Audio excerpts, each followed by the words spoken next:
So good morning, everyone, both here and online. I'm Roberta D'Angelella working for ICP, and I welcome you to the Please Look Up event, Efficient, Resilient, Fair and Smart. What does our energy and climate future look like? Before starting, I invite you to post and share on social media using the hashtag PleaseLookUp25 and the various tags of the different projects that you will find throughout the slides. We managed to bring together 8 projects, 4 different topics over 2 days, so we are quite proud of it. And I give basically the floor to my colleague Philippos, who will start the first session that is about smart energy services, and in particular organized by the project InEExS. And I think that's it. Thank you and enjoy.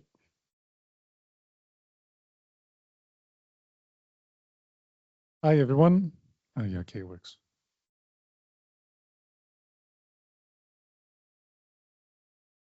So let's start with the InEExS project. I guess if this works, we should point to the laptop, not to the wall. Okay. I can see that. So this is our agenda for today. We'll start off with a little introduction and have some opening speeches. We'll move on to more content when it comes to the next project. And in the afternoon, we have a couple of panel discussions and more of a round table where we try to figure out and answer some of the questions that everyone may have here. So intro. Also to introduce myself, I'm Philippos Anagnostopoulos. I'm the coordinator of the InEExS project and on the side of ICP, the Institute for European Energy and Climate Policy. And this is a presentation, very briefly, just an intro of the InEExS project and just to put it in context. So it started 3 years ago, November. We're 12 organizations, and you can see on the map where everyone is located. So we have a couple of research institutes, such as ICP and University, NTUA from Athens, the Berlin Energy Agency, running a pilot in Germany, ESCAN and Enercope, running a pilot in Spain, in an energy community, INLECOM supporting with the more tech aspects, and specifically on smart contracts, EnergyWeb, that here has a very crucial role, which is on establishing a blockchain. It's what brings together the project. And Hyven also running a pilot in Finland. So what we've tried to do here is bring together some energy services that can connect across different sectors and different energy carriers and try to connect them all via blockchain. And hence the title, Innovative Energy Efficiency Service Models for Sector Integration via Blockchain. These are the organizations, in case we also need the logos. I forgot to mention, in Greece, we also have Heron, who is an energy utility supporting the pilot. So what we've tried to do is to bring together all this energy service to support digitalization and also see how that could benefit European policy, for example, monitoring under EED Article 8 on the energy efficiency obligation schemes. Let's go a bit actually through the project and see what we set out to do and put this and make some of the links. So the first one, and I read, it was to conceptualize and develop business models and the contractual schemes that go along with those for the integrated and sustainable energy offers. Here, what it means is that we analyze the business models of the projects, of the services that we have in the project. We upgrade them in a way that they're more digitalized and friendly for the future, and now there's interconnections between them. And of course, we publish their details and including some of the contracts that would allow other market players to get inspired or to copy so that these services are actually spread out and not just confined within the project. That also links to the last one. Secondly, we had to do the deployment. So it was a main objective to see how these business models operate, their upgraded versions, including the blockchain integration, and apply them in the field. This is a very tricky thing to do, like to take an existing business that runs in its own way and try to interfere, add blockchain elements, add connections to things that were actually not envisaged, and make something more, make it reliable for the future, establish trust layers, see how to break some of the silos and connect it across even localities. So this was the second major part of the implementation actually of on the ground.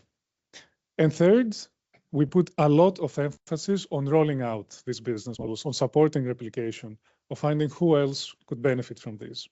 And here we had a ton of workshops, a lot of replication activities, capacity building activities. Like the team has worked massively to promote all of these benefits to the additional stakeholders that might find them useful. The 5 business cases, and I'll just mention them very briefly. We'll have more time in an hour or so to go in more depth into them. So we have 5. 4 of them are physical, and 1 is more on the conceptual side. First, we looked at energy performance contracting with performance guarantees. We do that in Berlin, with BEA leading it. Also then in Spain, we looked at improved self-consumption of distributed energy resources in an energy cooperative community in Crevillent by Enercoop. We also look at how we can use very simple devices, heating controllers essentially, to support the flexibility of legacy gas boilers. This was the initial idea. And then during the project, we also upgraded to also steering heat pumps. So this is a solution that's very useful, for example, in areas where we cannot make huge changes. We cannot change the whole building envelope and whatever, but we can add small devices and support good efficiency gains. We also went at the deep end of innovation and had a pilot in Sweden with Hyven, which is a subsidiary of Fortum. It's one of the biggest retailers of energy, where we looked at the smart energy management of EV chargers. Here, what we managed to do is to steer electric vehicle charging based on time of use tariffs, based on signals to support demand response, support grid balancing. Of course, we didn't do all of this ourselves. There needs to be a framework around it. The Finns have achieved this quite well and allow for these services. And we see that it's also something that could be exported in other countries. And then the last one, it's a conceptual business model, a decentralized energy efficiency power plant, where we cannot take everything and say, okay, in a future world when all of these services will need to be integrated in the same buildings, in the same neighborhoods, who will guide us? How will those come together? And we want to propose a virtual power plant that could bring in the services under a single roof and allow the financing and steering and management of those. So these were our 5 demos, pilots, business cases. Yeah, I think I will skip this. You will have the presentations, and if you want to see as an overview of how everything connects and what covers, this is a good slide. Essentially, what this would have been meant to do is to show that it's a very diverse way of taking business models. They all have something different. And the idea is that all of those should somehow be connected. What we've aiming to do and what we've managed to a very good degree to do, even though we have difficulties that need to be mentioned for others to learn, because it's a quite forward-looking innovative project and a lot of lessons learned from this, is that we need to be able to connect with a trust layer, very diverse business case in the market, so they can be interoperable and exchange information and allow for combined activities. So this is what it comes down to. In this scheme, you see the 4 business cases where everyone is steering different things. On one side, we have PVs and the renovation of buildings, smart meters, smart charging. This is the Finnish pilot with Hyven. Also the Greek one, smart thermostats that apply to gas boilers. There are a lot of things. those would never be connected. I mean, they're not at the moment. But what we wanted to figure out is that, can we actually bring them together? So what we do is that we try to upload those data onto a blockchain, or at least the hashes onto a blockchain. There's a bit of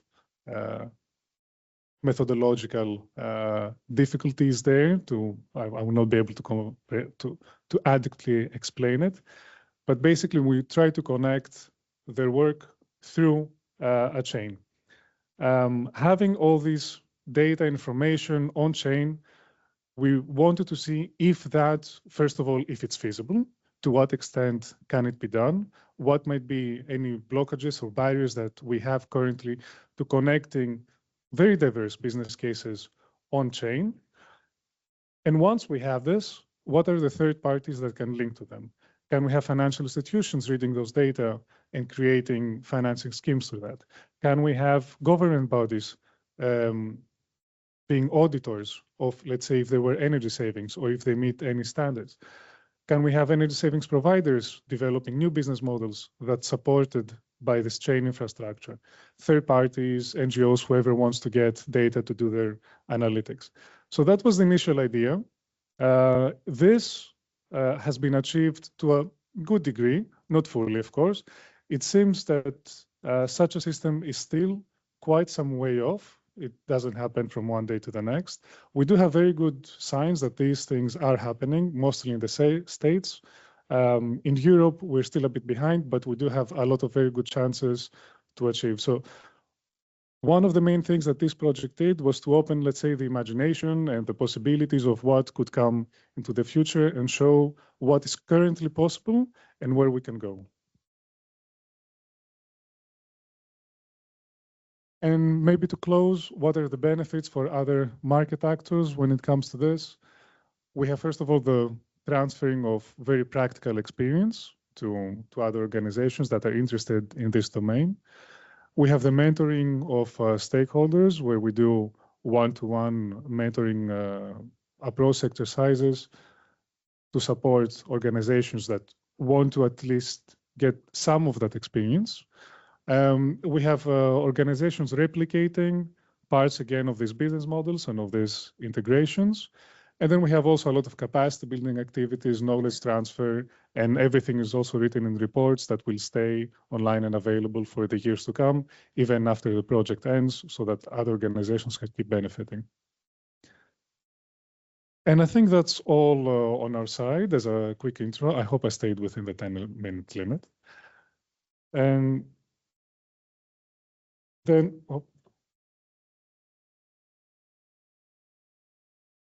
fine. So we went to the very end, huh? There.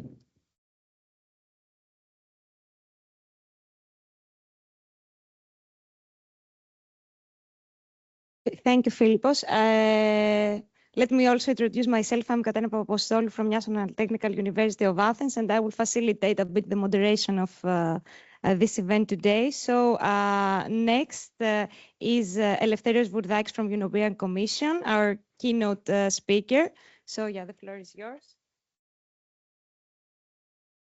Good morning, everyone. It's a pleasure to be here with you and at the final event of the LIFE project InEExS.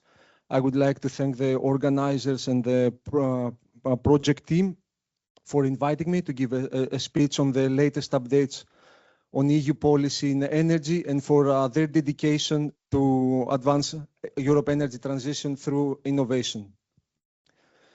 Today, I will focus on the evolving EU policy landscape related to energy efficiency and digitalization, two pillars of our twin transition on climate and the green and digital, and briefly reflect on how projects like InEExS help bring these policies to life. First of all, I would say that energy efficiency is not a technical tool. For the EU, is a strategic imperative. To reach the EU long-term goals in the climate and energy, we need, of course, to reduce our energy use. A way to do this is through energy efficiency measures, It can be done, and at the same time, we don't reduce our standards, we don't deteriorate our comfort, and at the same time, we can save money. Over the past 20 years, the EU has managed to reduce its energy use by about 27%.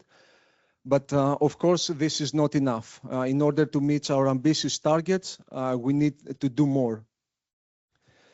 In that aspect, under the revised Energy Efficiency Directive, the EU has committed to reduce further its energy use by 11.7% by 2030.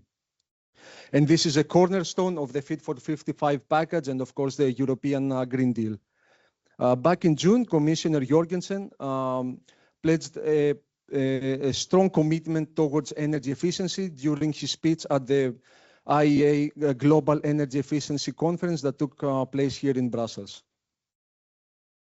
In that direction, the Commission will center its work the coming years on 10 concrete areas of action, among which are to support and simplify implementation of policy related to energy efficiency, like the Energy Efficiency Directive, the Energy Performance of Buildings Directive, the Eco-Design, and energy labeling.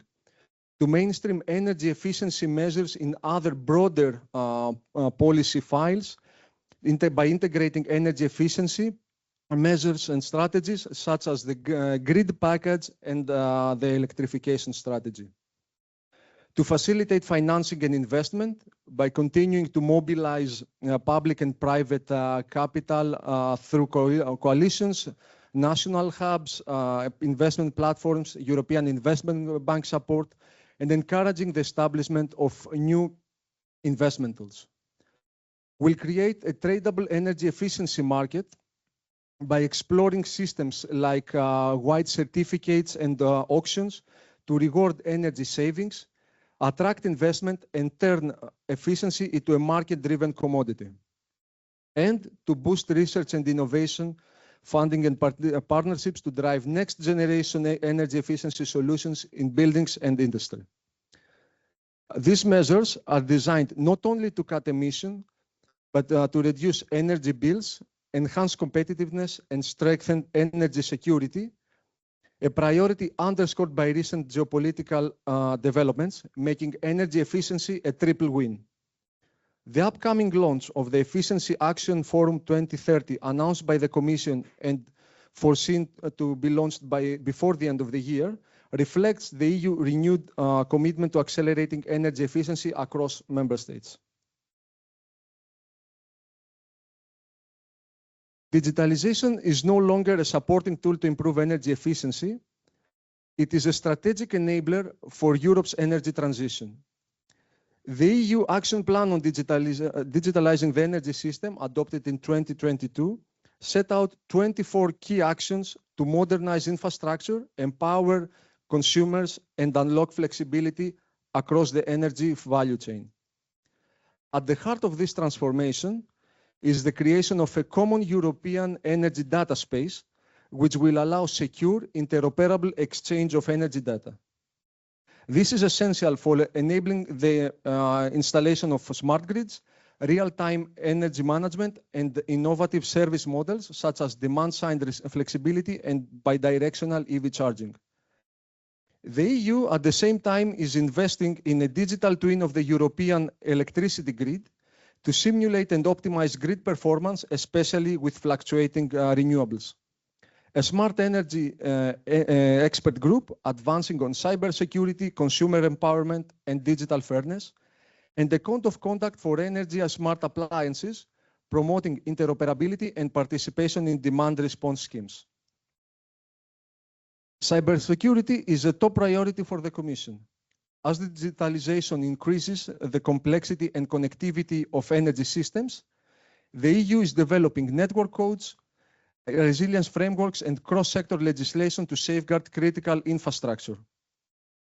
Looking ahead, the strategic roadmap for digitalization and AI in energy, due in early 2026, will accelerate the deployment of European AI solutions in key areas, such as grid optimization, energy efficiency in buildings and industry, sustainable integration of data centers and consumer-facing digital tools. This roadmap has been shaped through extensive public consultation and targeted workshops, ensuring that stakeholders from regulators to innovators can contribute to a coordinated digital future. Together, all these initiatives reflect the EU commitment to a twin transition, green and digital, where technology not only supports decarbonization, but also empowers citizens, enhances resilience, and drives competitiveness. And this brings me to the today's project, InEExS, which explored how blockchain can enable tokenized energy savings and smart service models across sectors. By enabling transparent performance-based service models through blockchain, InEExS directly supports the implementation of Article 8 of the Energy Efficiency Directive, helping obligated parties deliver and verify measurable energy savings in line with EU targets, while empowering consumers and SMEs. Its pilots in Germany, Spain, Greece, and Sweden show how innovation can support policy goals from demand-side flexibility to solar production as energy self-consumption. In conclusion, the EU energy future depends on our ability to connect policy with innovation. Projects like InEExS are not just technical experiments, they are policy accelerators. They show us what is possible when regulation, funding, and creativity come together. The European Commission and SINEA will continue to support and scale such initiatives, ensuring that our digital and energy transition are not only ambitious, but also inclusive, secure, and citizen-driven. Thank you.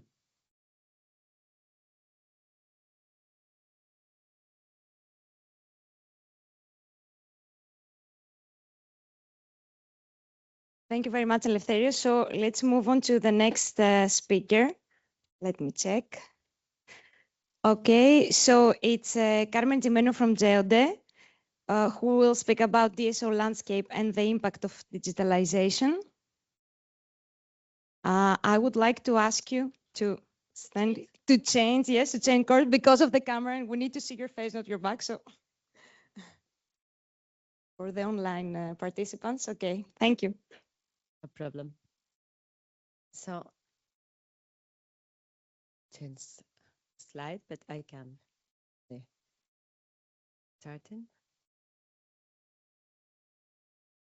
now. So very good morning, and thank you very much for having us, GEOD, and particularly myself as Secretary General of GEOD, to take part in this final conference of the InEExS project. A project that, as has been said, it showcases innovative energy service deployed across a number of countries, European Union countries. GEOD is the European Association representing energy distribution companies, both operating electricity and gas grids across 13 European countries, representing a total amount of 1,400 utilities. Maybe you might ask why the grid operators have a slot in this event. But because we are, in many occasions, the hidden actor in this picture. However, distribution grid operators are the ones enabling or facilitating that energy services, as the one you are showcasing in your project, really take place in the real world. Right? And I want to, in particular, emphasize the role of the distribution grids, because since the decentralization of the energy system, due to the, the decarbonization and the climate and policy targets at European level, then the local, so the distribution grids are way more relevant year by year. And therefore, I think it's worth to give you a few words about the European landscape when it comes to the DSOs, because it's sometimes underestimated. There is a huge number of electricity DSOs In the EU, approximately this figure of 2,570 DSOs operating 18 million kilometers of electricity grids. And we have to be proud because the electricity distribution system in Europe is one of the most robust ones in terms of resilience in the world. Through that, we connect 250 million customers, both households and industries across Europe. Among this huge figure of DSOs, there is a vast diversity within them in terms of size, because of this big figure, just let's say around 200 of them are above 1 million connected customers, meaning there are a lot of medium, small size DSOs serving mostly locally to their customers. So this has to be taken into account. There is also a diversity in terms of the ownership, publicly owned, privately owned, and also of the activities they perform. Some only maybe electricity DSOs, combined grid operators operating gas grids, electricity grids, and even also district heating grids. So we're, if you can go back to the previous slide, thank you. So our core task, well, what is our main function is keeping the lights on 24/7. And this is really our mission, has always been. Despite the changing in the system, this is our mission. And we can maybe highlight three main functions or tasks, which is, of course, basically connecting customers to the grid and provide active system management of the grid that we run. Making use of flexibility is becoming more and more important, and this is something you highlight in your project as well. We are the neutral market facilitators, as I have said already, and thereby we empower customer services, and we facilitate energy data sharing, which is crucial, as you have also, Philippos, highlighted in your projects. And then, of course, we do integrate renewables. Be aware that around 70% of renewables are connected to the distribution grids, not to the transmission grids, as it was initially thought, and therefore our relevance, and also we do connect other decentralized energy resources to the grid. So as said, the energy sector is undergoing a profound transformation. As you know, this is driven by the famous 3Ds, so the decarbonization, the decentralization, and the digitalization. And if you allow me to add another fourth D, which is the democratization of the energy system, with a major and large participation of energy consumers, which is absolutely need to fulfill our targets. And therefore, with DSOs, as said, we are transforming, also enabling the integration of renewable energy, managing new loads and volumes coming from also the demand side, and the electrification of the transport industry and building sector. And also the expectations of stakeholders, of consumers, of the society in terms of the improved data quality and information transparency are also increasing. And in order to face all these challenges we are dealing with, digitalization of our grids, digitalization of the grid operation becomes absolutely crucial. And this is the reason why within GEOD, and thanks to our expert members, we recently published 2 weeks ago this report on the digitalization of distribution grid operation, which really came in a very timely occasion linked to this session of today. As a guidance, also to all the DSOs colleagues that are going into this journey to digitalize their grids, which is not a simple and not a fast process, and then a number of members across Europe are sharing their experiences there, the challenges, but also the opportunities, because always, in these processes you find shadows, lights and shadows, exactly. Yeah, but there is no doubt that the digitalization of grid operation provides DSOs with support in a number of crucial areas in our daily operation of the grids. And just to name a few of them, we can highlight, for example, when it comes to grid congestion, and digitalization clearly can support the DSOs identifying grid bottlenecks way earlier than it's the case today, and also providing them the ability to use flexibility to manage energy flows when they're during peak demands or high periods of generation, for example. Also, voltage fluctuations, which we are seeing more and more in our grids. And well, everyone in Brussels today in an event has to mention the Spanish blackout. So that's my turn too.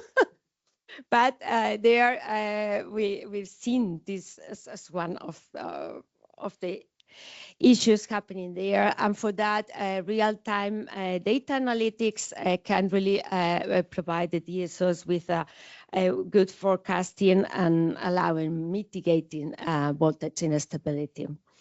Also, of course, real-time grid visibility and observability. This is absolutely needed and can really be supported by smart technologies and real-time monitoring control systems if we really want to operate in a more flexible way over grids with all, these amounts of distributed energy resources. And, we have in one connection point, both, of and demand there, generation and demand. We really do need these tools. Data management and interoperability, and you mentioned, Philippe's interoperability too. It needs, we do need robust data management. We are operating way more data-driven grid, and for that, we need to be able to process and analyze in a secure way, and also sharing huge volumes of data across platforms and different stakeholders. And of course, connection requests, also a very hot topic, not really dealt in your project, but I want to highlight that where digitalization can really streamline processes and then reduce also time for connections. And if we want to link, let's say, our report with your project, I think that the report shows clearly how the digitalization of the operation of our grids can make services, as the one highlighted at the InEExS project, possible by making them operable and auditable and even, importantly, scalable.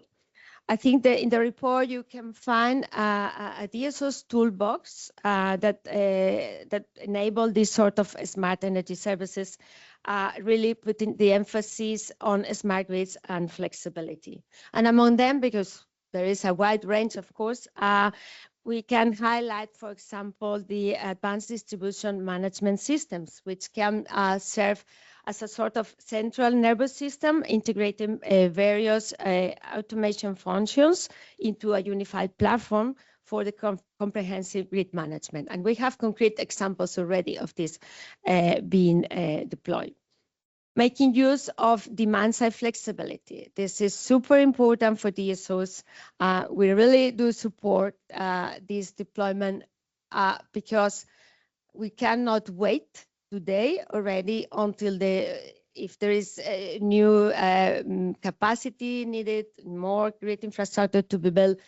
Probably we have to coexist with both, but the only way today, because this will take time, to manage our grids today is already, in many cases, making use of flexibility.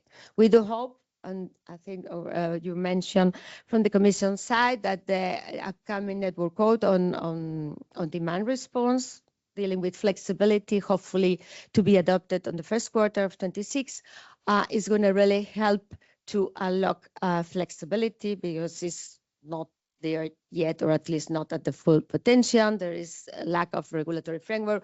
We, regulated entities, we really need to know if we make use of flexibility services, how they are going to be remunerated. And this is done in a balanced way vis-a-vis, let's say, investments in CapEx. So this is really, really very important. And We also need access to flexibility via bilateral agreements or market platforms, local flexibility markets, also crucial for distribution grid operators, because we can solve our congestions at the really very local level. This will really help us. And also, to make use of flexibility, we will need energy management systems that help us to really automatically activate flexibility and also identify and define the operational limits of and responding in real time. Very important. Smart meters. Smart meters are the foundation of smart grids, and for flexibility, we do need the deployment of smart meters. Sometimes we give it for granted because there are countries where they are fully deployed, but there are still countries like this country, Belgium, for example, where this is not the case. They have not been deployed or not at all, or it goes in a very slow speed.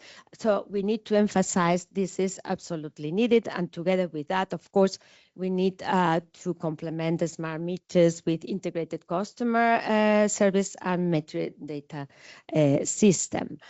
And then you highlighted also the importance of cybersecurity measures. The distribution grid is part of the critical infrastructure.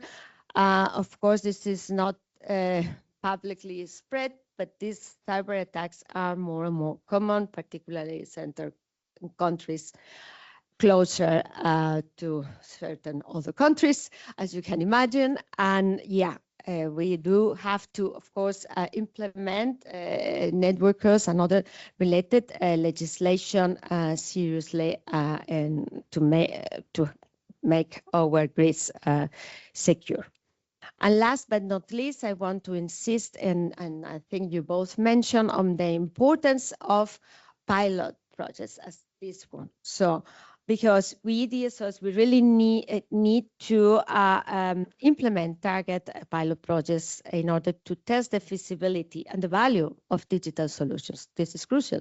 So I encourage, of course, you are the ending phase of your project, but to engage in more projects. And here we do welcome the Commission proposal when it comes through the multi-annual finance framework, the proposal when it comes to the CEF on energy budget, which has been increased, and we do hope that in the negotiations with the Parliament and the Council, the numbers remain, because really there is a need for such projects.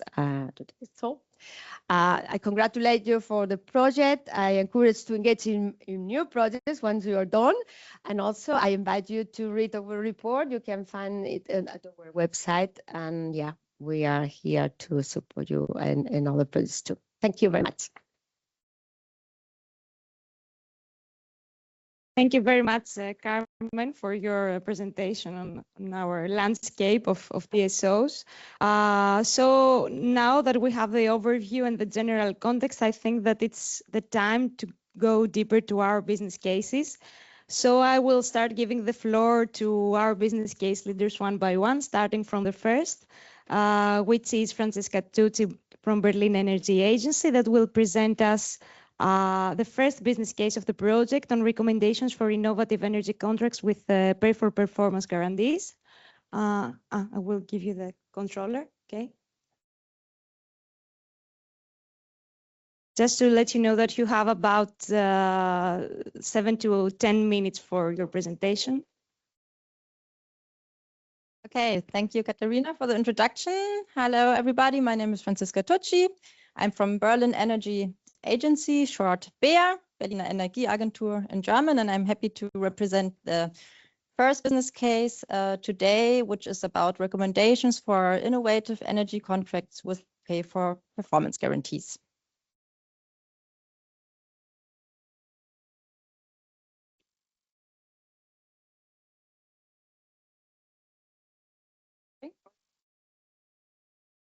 Did it work before?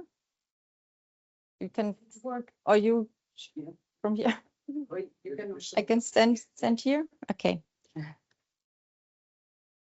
Okay, our objective of investigation is our 5 buildings in Berlin-Spandau.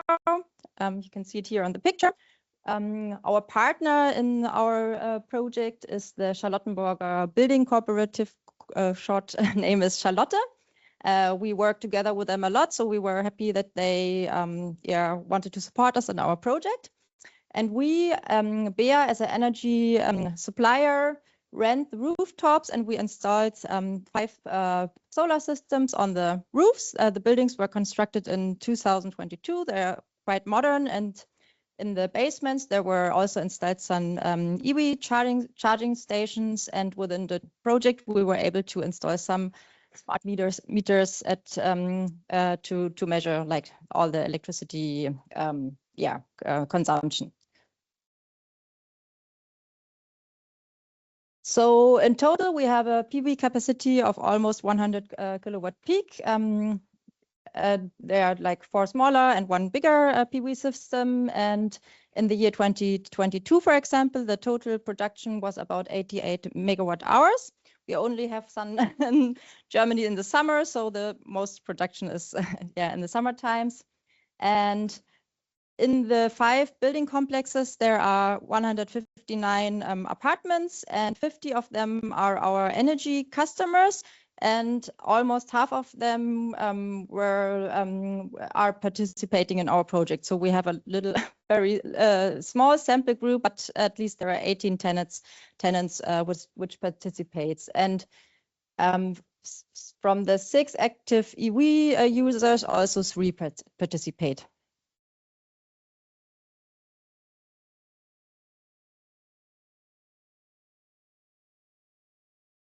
So our current business model is that, as I already mentioned, we are leasing the roof in order to install the solar power and supply the tenants there, who are our electricity customers, with the solar power, or in addition with power from the grid.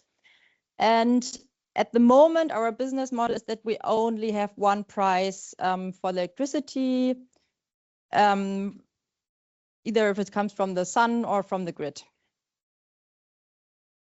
So the aim of our business case was to measure the solar production on the rooftop in real time and notificate or like let the tenants know via an app, like the sun is shining right now, and like enhance them to use the electricity directly.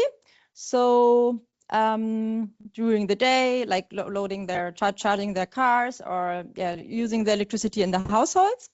And we also want to monitor if there's a changing behavior through the app, like if the people see what happens if they change their electricity consumption behavior, and also start maybe saving energy if they see when and how energy is used in their households. And also because it's one big part of the project, we are validating all the energy consumption in the blockchain, and also want to in the end value the changing behaviors with the tokens out of the blockchain, which is still an ongoing process. And as a result, we want to propose or make recommendations for innovative energy contracts based on the behavior of the electricity users.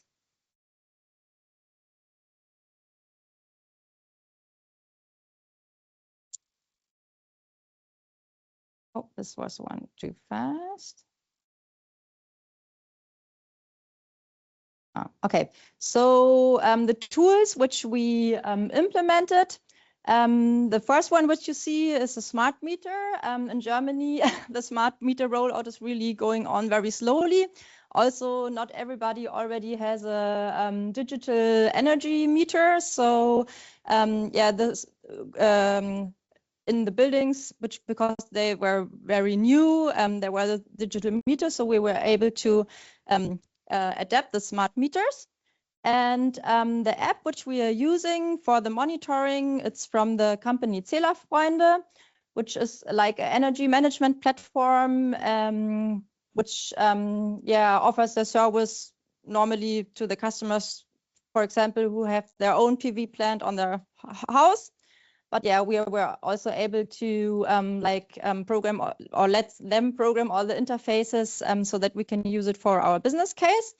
So yeah, the interfaces we were programmed were to the smart meter so that we can get all the energy consumption data from the households. Then to the charge cloud, which monitors the charging activities from the EV users. And Meteor Control is the platform which monitors like the solar, the solar system activities. And then also we need the interface to the Energy web platform, which we need in order to implement the blockchain. So this was all programmed for us by our partner Zählerfreunde.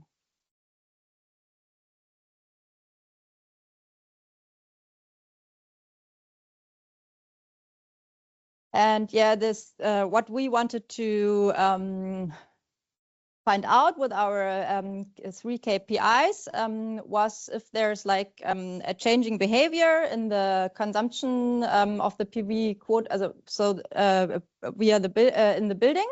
So we want to enhance our tenants to use more electricity during the day, and that's what the PV consumption quota then displays. And the second KPI is also that we want to find out if our PV plant is the capacity is used during the day, which is also for us as a ESCO interesting. So we know that we can find out if it has like the right size or it's like oversized or too small for a building like the one we examine. And the third KPI is about the loading activity of the EV users.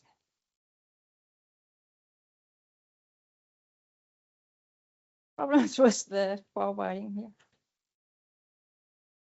I don't know why it's not working. Okay. Oh, now it was yeah, this is the one slide. So here you can see a typical day in May 23 in Germany. So we have a lot of sun during the day. And but yeah, you can see on the lilac line that the electricity is used like not really according to the sun production. So our aim is to sell as much as solar energy to our clients because we also earn more money with it. If they charge their cars, for example, at the moment we charge, they pay like 39 cents per kilowatt hour. If we feed in the electricity which is not used into the grid, we only get 8 cents. So for us as a company, it's also interesting to sell as much of the solar electricity to our clients. And also, we also want that most of the electricity is used so that there are less grid losses, for example. So electricity prices in the year 2024 were 32 cents per kilowatt hour for the use in the households, and this year it's 30 cents. And yeah, the electricity generation costs are almost 21 cents per kilowatt hour. So the goal is to increase the PV self-consumption, as already mentioned. So this is one small, it's very, I'm sorry, it's not a really good readable. I think there's something missing. Well, okay, I will just explain what you see. This is the data which we were collecting in this year in July. So I'm sorry that you're not able to read the description. So this is like 100%. So the self-consumption, this is the PV quota of our 5 buildings. So you see that during the month of July, and some days it almost reached 80%, but there are also days where it was like, I think this is 20 and 40. So yeah, the aim is still like to get it up. So the 2 tariff model, which is our idea in order to enhance the PV energy utilization, is to create an incentive to like use the PV electricity and get a better price for it. So the idea is, for example, to sell it to our customers for around 21 cents per kilowatt hour. And then the energy from the grid has like the price of 25 cents. So there should be the financial incentive also for the people to use the electricity during the day time when the sun is shining. Yeah, the challenges we were facing and the solutions which we tried to find. Some challenges were really like very basic problems. For example, in the beginning, when we applied the smart meters, sometimes they were not connected anymore. So, but it was not visualized to us in the beginning. So there were some smart meters which have not been connected for almost 2 months. So, or the batteries of these devices were empty and we didn't know about it. So we had some data losses. But yeah, we were able to use like some baseline data for this time. And also in order to be able to stricter control if the smart meters are working and if the batteries are full, which are really basic things, our Zählerfreunde partner implemented in the dashboard of the app that we can see the status of the battery, for example, and we also now see if the device is connected or not. Yeah, also the small study group and the voluntary participation is a risk, so our results will probably not be representative. And also at the moment, the participants don't have a financial incentive to participate. It's voluntary, so yeah, we are really depending on them of using the app and thank you, and changing their behavior. So yeah, so we like have a monthly newsletter to inform them and to keep them on track. So I only have 1 minute left, so I have to hurry a little bit. Yeah, also we have really, for us, the DLT implementation was challenging. We have our partner office in Germany who's doing the implementation for us, but yeah, also for them, it was very challenging. So they programmed like a workaround with a Python application to get it running. And yeah, also for us now, the time is running out for the data analysis because we will stop with the data collection in the end of October. So yes, we will need to reprogram everything in order to retroactively be able to still do the data analysis. And we store the data also on our own server. So this is the last slide. Little pre-conclusion and the outlook. So yeah, replication potential. There is a potential to increase the energy efficiency via applications like the one we are offering and with digital tools. And so, but we are still not like finalized our analysis of the data. So we will see what comes out. But yeah, the implementation must be easy to be implemented into everyday life. So people leave the house during the day, so they are not able to use like electricity in the household. So for example, some smart household appliances would help here, which are connected to the smart meters. And also financial incentives should be given that the people really, yeah, are motivated to change their behavior. I already mentioned that the smart meter rollout in Germany is going on very slow. So there are only a very few number, I think 1 to 2% at the moment, which are already have smart meters in their homes. So we were happy to have some with a project to do our studies. And yeah, the DLT for us, it was very problematic. And also we had some workshops with other researchers who said that they don't know so far about any commercial applications in Germany for the energy sector. So yeah, for us also as a small actor, ESCO at the moment, it will be probably not the solution which we will choose for the future. And also to know more about the economic viability of the business model. There still needs to do some more calculations because now we were able to implement everything within the InEExS project. But yeah, for us at the moment, we will not be able to run it like economically. yeah, that was it. I think this was the last slide. This is the slide from Katharina for our replication service. So yeah, you can just participate in our questionnaire for the replication of our business case. Thank you. Thank you very much, Franziska.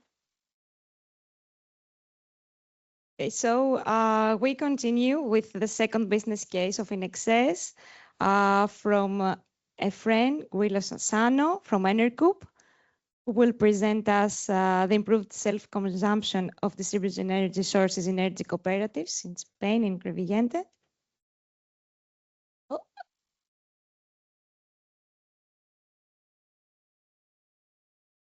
Works.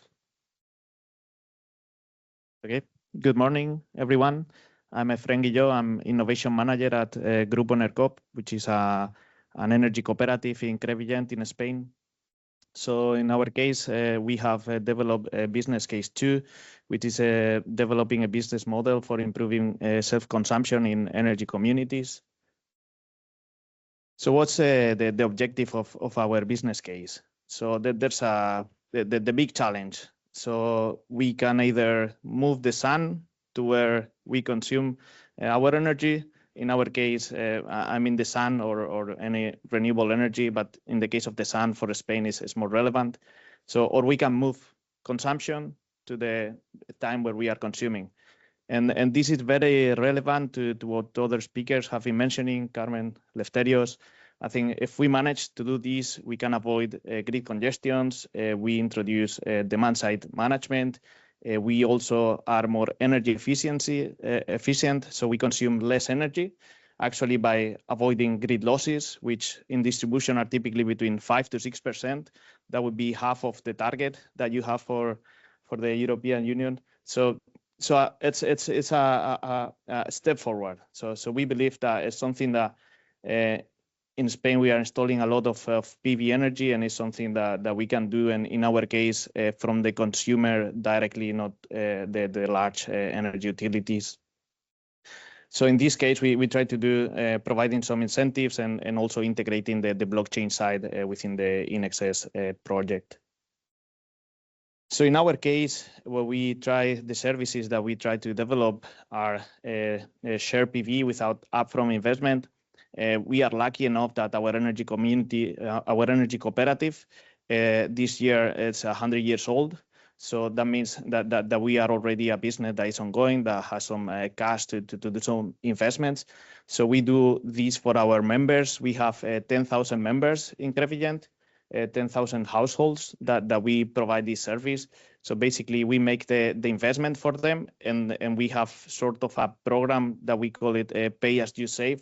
So basically from the savings that they get from the self-consumption, we get 50% to pay for the investment, and then they get the other 50% as savings. We have variable tariffs in our community. So that means that by adjusting their behavior, they will have also reduced energy bills, which is also, I think, a key point for consumers. Otherwise, it doesn't make sense for them to change their behavior. And also we have included an energy efficiency advisory program within the app, so that we try to provide tips on how to be more efficient in terms of using different types of devices, improving when you buy a new washing machine or whatever, to try to look for more efficient, to see the letters or the type of energy efficiency of these devices. So basically trying to improve their knowledge, because many times what happens is they are not literate enough into the energy system. So that's also some activity that we try to do. So regarding InEExS, so we have used the blockchain to have some smart contracts to increase this transparency on how we calculate these self-consumption. So we have production and demand from each customer register.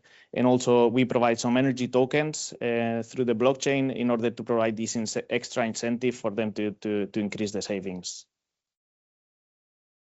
So the context of this business case is, as I mentioned, the renewable energy community of Crevillent. which EnerCop is the manager or also the cooperative, the legal form that forms this energy community. So as I mentioned, we have 10,000 members, and we started with one collective PV installation with 100 kilowatts and then 60 users.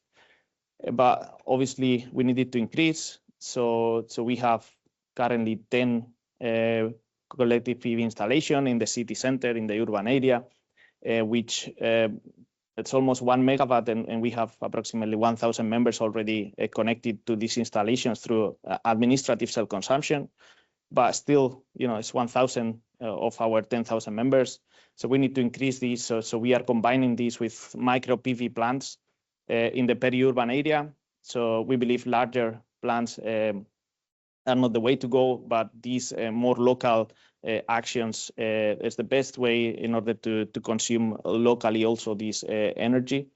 And in this case, we cannot do administrative self-consumption, so it goes through what we call virtual self-consumption. So we try to do the same as the administrative one, but it's not regulated because it's on ground mounted. So we cannot do self-consumption in this PV plant also because of the size. And all this energy is basically distributed to all the consumers in the energy community.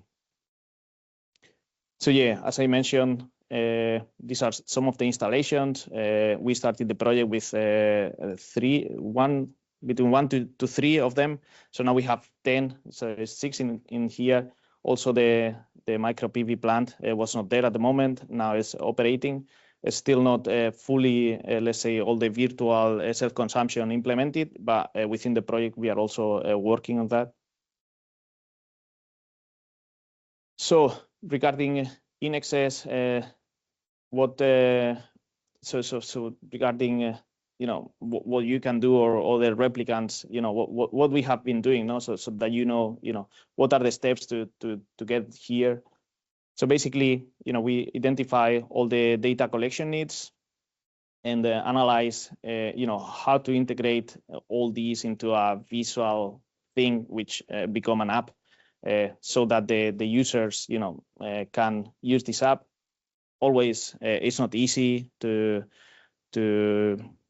make the users use these apps. So let's say 50% of our members are not digitally literate. So it's difficult for them to download an app and to actually understand, how to use it. So we are also working on that, trying to we have an in-person office. So we try to get them in there and to show them how things work.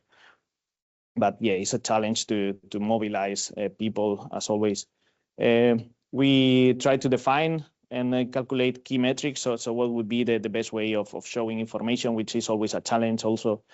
And all these visualization and the DLT requirements. So again, this goes on the other side, on the very, very technical part, which is very, very complex. And to integrate these with an app, in our case, was a real challenge. Also, we have to take into account GDPR when we are going into the cloud or into the blockchain side. Okay, so we are managing private data from our customers, from our clients. Energy data is always a private data, so we need to comply with GDPR, which makes things a bit more complex, and also to find these reward mechanisms. So for that, we developed this app that also a bit more. So this is just to show, the complexity. I won't go into detail on this slide, but just to understand a bit, that we've been one step forward into the blockchain, the DLT side. So we had to develop this data backend with a database, and then we develop on both sides the smart flows and the smart contracts that are connected on the blockchain with the tokens and the hash in order to verify all these calculations that we are doing in the smart flows and the smart contracts. So at the end, we have some way of validating basically the energy efficiency or the improvement in self-consumption that we are achieving. So this is the app that we developed that basically has an energy panel that shows to the users the daily consumption, the self-consumption, and PV surplus. That basically allows the users to understand, how they're doing. We have some bars to show how much they are consuming compared with the other people in the community. So they have some way of understanding what they're doing. So we have a view that I'm calling it the behavior shift view. So basically we are comparing the behavior in a month, hour by hour, compared with the previous year. And we try to find if they are moving consumption from the non-sun hours to the sun hours. Okay, so if they manage to move consumption to the hours with the sun, that means everything is going to be more efficient, and we award some tokens for that. And that's what we try to show in here with those bars in the blue shadow area where the sun hours, and we try to see that, and we make the calculations to provide some tokens in here.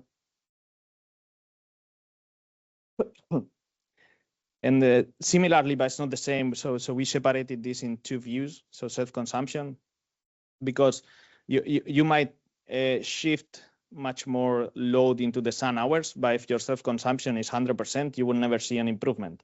If you are self-consuming always 100%, that there's no more improvement. But if you're still moving load into the sun hours, you still have some improvement. So in this view, we see the other side, the self-consumption, if they are improving or not compared with the previous year, and we award also tokens for this. And we are doing it on a monthly basis because of GDPR. So in order to make the calculations, we were not able to send the hourly data. So that's why we are doing it this way, aggregated per hour, per month. And then we have some sort of gamification where we try to provide a ranking with the tokens that each of the users have. It's all anonymized, obviously, so they cannot know who are the others competing. And the idea was to provide these tokens because there's many legal and technical implications on rewarding with tokens or money, and there's many difficulties. So what we thought is that those tokens we will convert into a price, let's say, for the first 3 or the first 10 or whatever. But it's a way of trying to keep them involved. There's a ranking, there's something moving, and they can improve their behavior.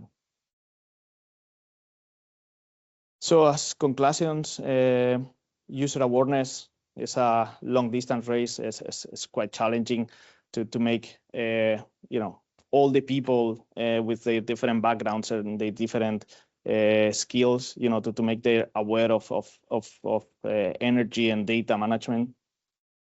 Creativity is required, how to provide the right incentives when, we are always talking about all these savings and these rewards, but this is maybe €3 per month. So, how to keep them engaged, to have these €3-5 per month savings, is challenging. Digitalization has been mentioned here a lot of times. Data, yeah, we have a lot of data, but it's difficult to access sometimes, depending on, in our case, we are lucky that we are also the energy provider in the area.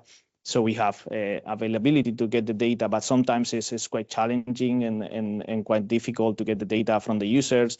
And maybe you can get the data, but it's data from the past month, so it's difficult.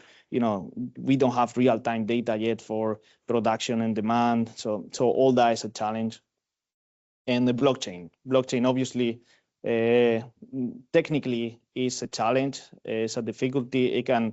It has some good characteristics, transparency and so on, but still a long way to go, and it needs a bit more work in order to facilitate not just the technical integration, but the whole understanding of it, and for the users to actually trust. When you say blockchain to a regular user, is a challenge for them to accept. To check a transaction, a hash, and so on. We know it's very difficult. So thank you very much, and if you have any question, I'll. Yeah. Scan also the QR code. Thank you very much, Efren, for the presentation of all these nice applications for the users. And I think that we should move quickly forward with the next business case 3, and Stratos Keranidis from DOMEX. So he will present us energy efficiency and flexibility service for legacy natural gas boilers in Greece, with application in Greece. Thanks, Stratos. Hello, good morning. I'm Stratos Keranidis from DOMEX. We are an SME developing smart energy management solutions for residential consumers. In our presentation, we will present business case 3 of InEExS, which focuses on energy efficiency services that are offered through smart heating. In this slide, we see again the architecture of InEExS projects, and we can see how business case 3 connects with a central DLT platform and offloads data on a common blockchain. So the motivation behind our pilot builds on 2 key aspects. First, the fact that in Europe, buildings account for more than 40% of the total energy consumption, and also the fact that 75% of them are energy inefficient.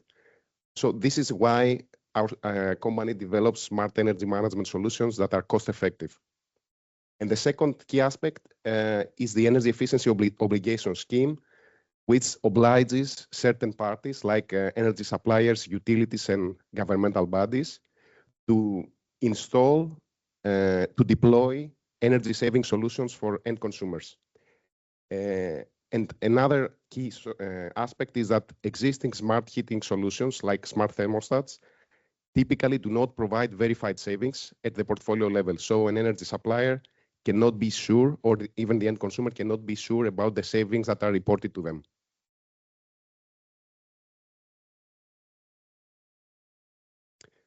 So we have our solution here represented here. It builds on 3 key components. First, the smart heating controller, which is installed, which can be attached with natural gas boilers or electrical heat pumps, and is able to deliver up to 30% of energy savings without modifying or affecting the end user's thermal comfort.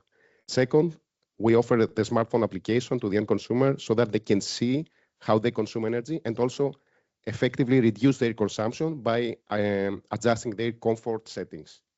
And finally, we have an AI-based service that calculates the achieved energy savings, it verifies them, and it prepares them to be reported in a way that it is compatible with the energy efficiency obligation scheme. Our solution has been designed for the Greek energy efficiency obligation scheme, but it builds on the core requirements of the official, let's say, directive, the scheme.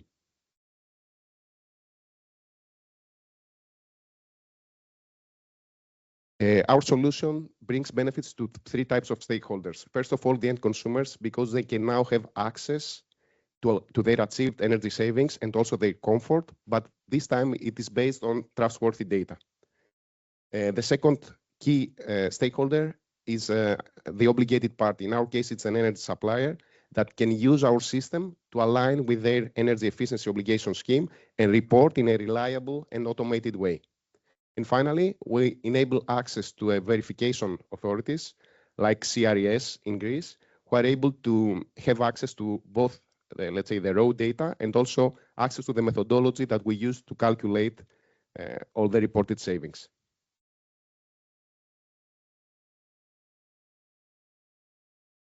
Here we sum up the benefits of our solution. First, at the device level, we offer a user-friendly mobile app, wide system compatibility with the majority of gas boilers and electrical heat pumps. We pay specific attention to the management of the thermal comfort. We don't want our end users to feel that they have to reduce their thermal comfort in order to get savings. Our solution runs automatically, so we just need very basic input from the user about their comfort settings, and then it runs in the background. We provide energy saving tips, so push notifications and alerts on specific time events so that they can get information about how they can save energy at that given moment. And finally, we do also real-time reporting on potential system faults. All in all, the system provides other benefits like the all-in-one metering and control approach. We don't rely on a smart meter. We estimate the actual consumption and the savings, and we compare against smart meter data to improve our performance. Second, we provide detailed consumption analytics. As you can see in the screenshot, the end user can see how much energy they consume on an hourly basis, and whether their energy is used either for space heating or for hot water preparation. And finally, we quantify the savings, which is part of the solution that has been developed through InEExS, and we'll get in more details in the next slides.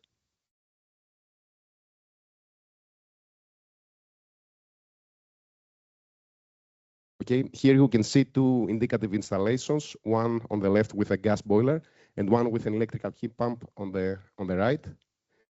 Our solution has also a wireless thermostat that is installed within the user's household, but the main component is the smart heating controller. Next, we move to the business model that we implemented through InEExS. First of all, the basis of the repayment comes from the gains that the energy supplier, in our case Heron, achieves by satisfying their obligations. So initially, the energy supplier finances the deployment of the heating controllers, either by covering the whole cost plus the installation cost, or by doing a split between the end consumer and the energy supplier itself. Next, we install the devices, we get the savings, we collect all the data, and we need to calculate the baseline performance. So what was the performance before the activation of our solution? This will be described in detail later. All the data that we collect, both baseline and actual consumption, are reported on the blockchain platform. And then we do the calculation, let's say the difference, the calculation of the actual savings.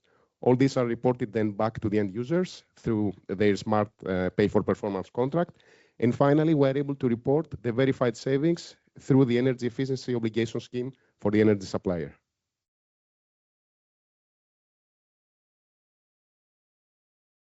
Now we dive into the details of our measurement and verification approach.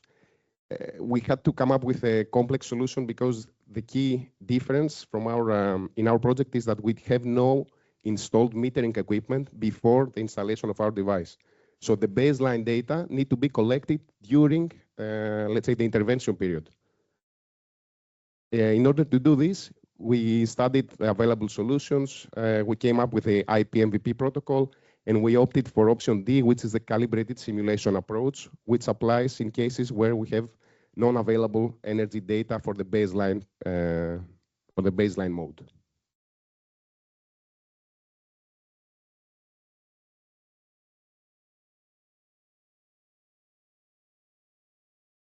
Here we can see the actual consumption of a given household during the whole winter season.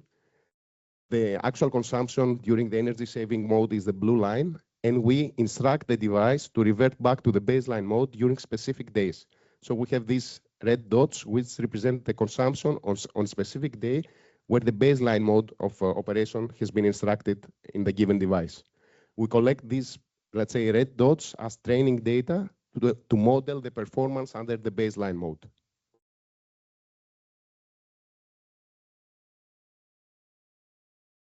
So here we can see the actual energy consumption plus the 12 baseline days, and we need to reconstruct the baseline mode by having only these red dots as the baseline data.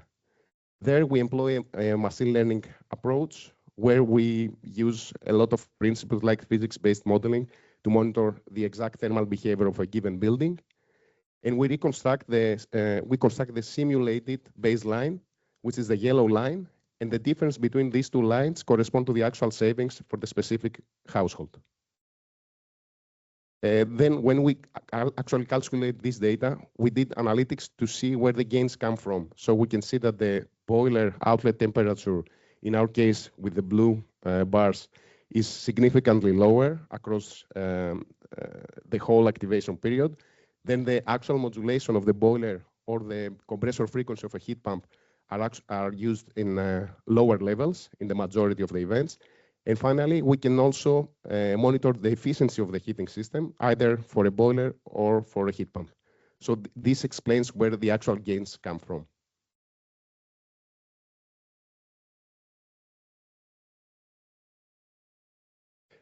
In order to verify our approach, in certain cases where a smart meter is available, either being a gas meter or an electricity meter, we collect daily readings from that meter, which are the blue lines in our case, and we compare the actual consumption against our estimation. So our estimation, for the actual consumption is the red line. You can see that in certain cases we are very close to the actual consumption. And there are cases where we have, and also the green line is the estimated baseline performance. So the difference between these two values is the actual saving that is being reported through the energy efficiency obligation scheme. Another important point here is that we can see that there are certain periods during the heavy winter where we cannot have actual savings because the household needs to be heated with high outlet temperature. So this also verifies the applicability of our solution.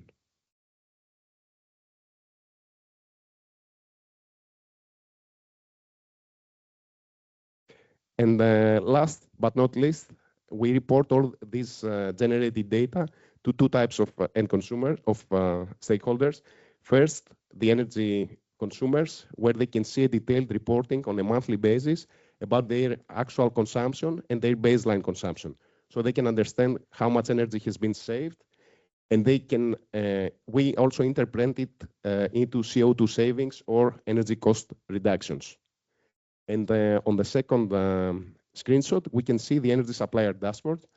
The energy supplier can see a detailed reporting for their overall portfolio and also the KPIs that are calculated based on their savings in terms of energy cost reduction, energy efficiency improvement as an indicator for the overall portfolio, and finally also the amount of, let's say, investment that can be paid back by the achieved energy savings. So this concludes my presentation. I tried to be fast to help Roberta, and I will be happy to discuss during the break. Thank you. Thank you, Stratos. So yeah, this is also the QR code for the questionnaire for the third business case. Okay, we changed. So, okay, this works. Let me check. No.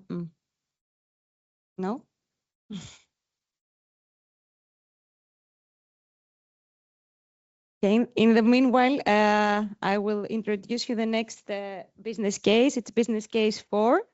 We will have the presentation from Lars Here from Hyven on the smart energy management for EV chargers and electricity-based HVAC appliances. I think that it works. Yes, it works. So the floor is yours.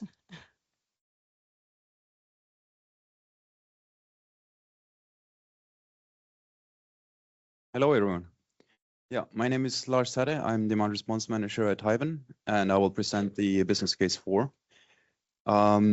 The partners here were us, Hyven, a technical aggregator located in the Nordics, Sweden, Finland, and Poland in part as well. Then our customer, which is Fortum, where we're piloting in Sweden and Norway. To be more exact, the Fortum retail business. And then Energy Web, where we send the savings data in the blockchain.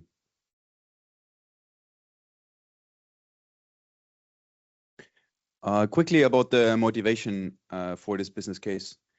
I guess you're all familiar with this, but just to place it into context, there's 4 key trends that we identify in the energy system, which is first, increased volatility, both on demand and supply side.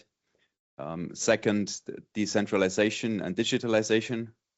Then we have really booming growth of energy storage solutions, mainly batteries, which are also inside the electric vehicles, of course. And then regulations really also pushing for more flexibility. So all of this is kind of leveraging our business case here.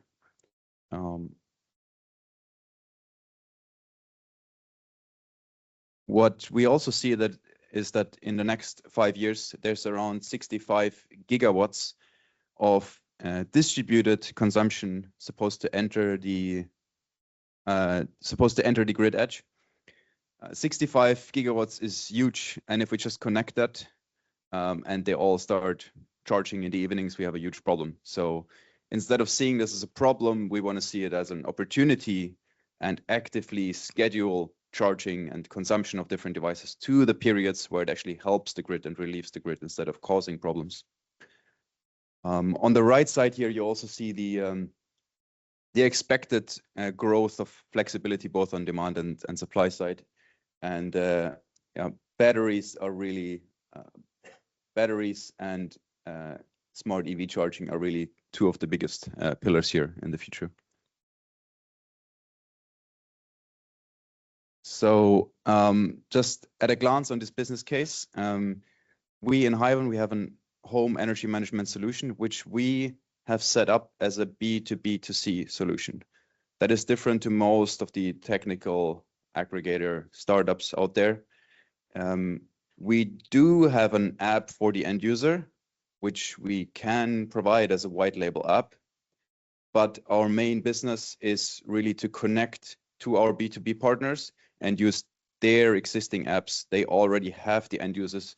Usually they are big businesses, they are big retailers or manufacturers. They want to keep their app, they want to keep their own end user connection. So then we connect to their backend. We do the steering, we do the optimization, we do the forecasting, we do all the flexibility stuff in the background so that they can take care of the customer experience. So mainly we help our B2B partners then to generate additional revenues from flexibility.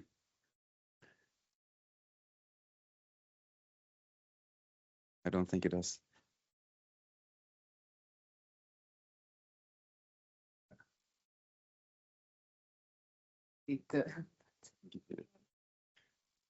So our customer segments are threefold. We have electricity retailers, we have OEMs and fleet operators. Retailers are really the ones probably most in charge of like owning end users because they already have an electricity contract. They usually already have an app as well. They're oftentimes also a balanced responsible party, which makes things a lot easier if you want to act in the different energy and flexibility markets. But then a second segment is manufacturers. So they can be both manufacturers of the EV, but also manufacturers of the EV chargers. Oftentimes people have combinations and they don't order both of those from the same manufacturer. And we see some pros and cons of steering either charger or car itself. And then a really interesting segment is fleet operators.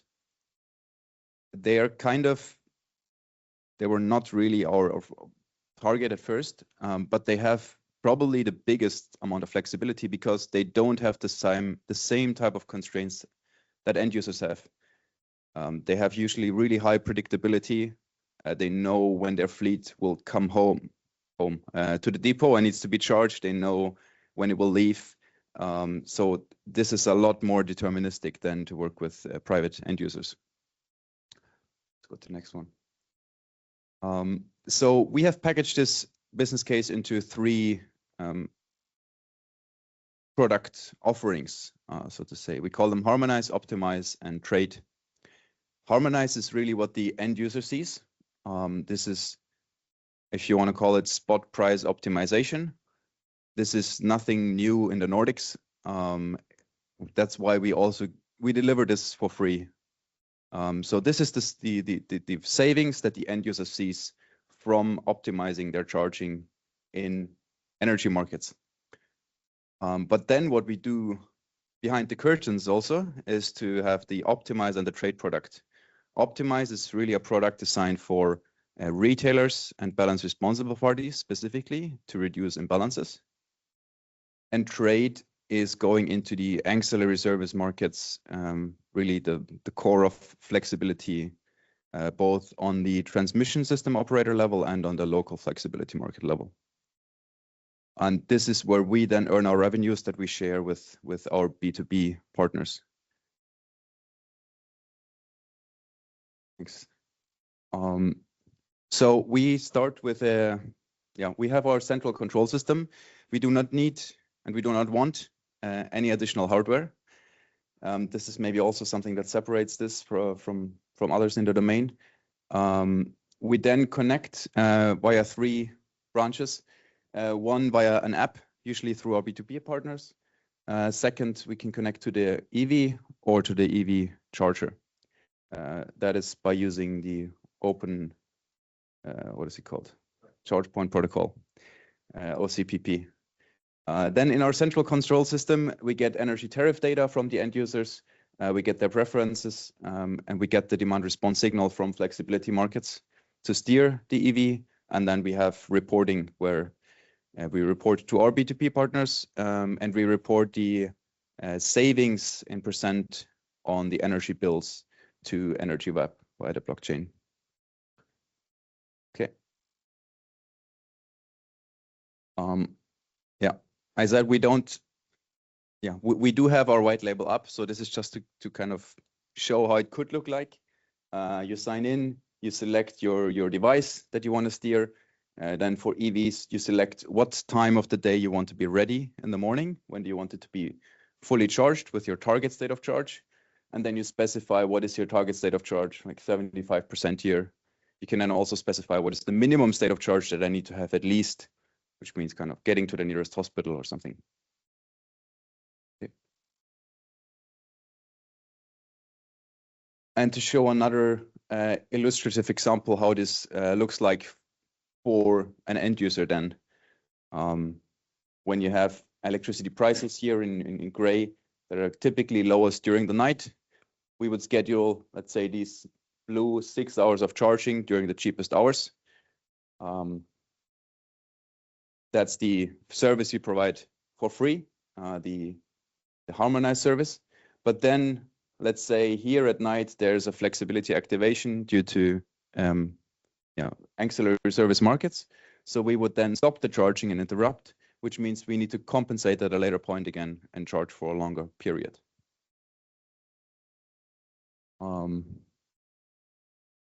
This is a bit more detailed slide on our product offering, which I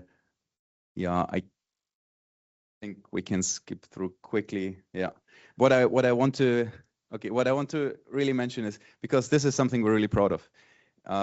These flexibility markets have extremely strict requirements, and especially in the Nordics, they have been sharpened in 2023.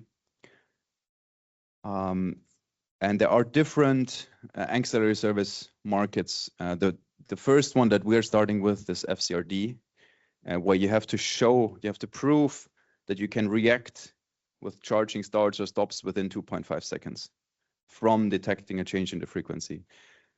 And without using any local hardware, this is really hard to achieve, because I don't want to dive into technical details, but the EV itself takes between 1 and 8 seconds to react, and we have no impact on that. So we have very little time left to play with. So we have to optimize our backend a lot to comply with these new rules. We have been approved as the first aggregator in Sweden who can steer electric vehicles in this type of speed without using local hardware. And that's something we're really proud of. That was a huge milestone for us, that we created this proof point. And this is one of the fastest markets, which also means that we can go into other flexibility markets now that are slower than this one.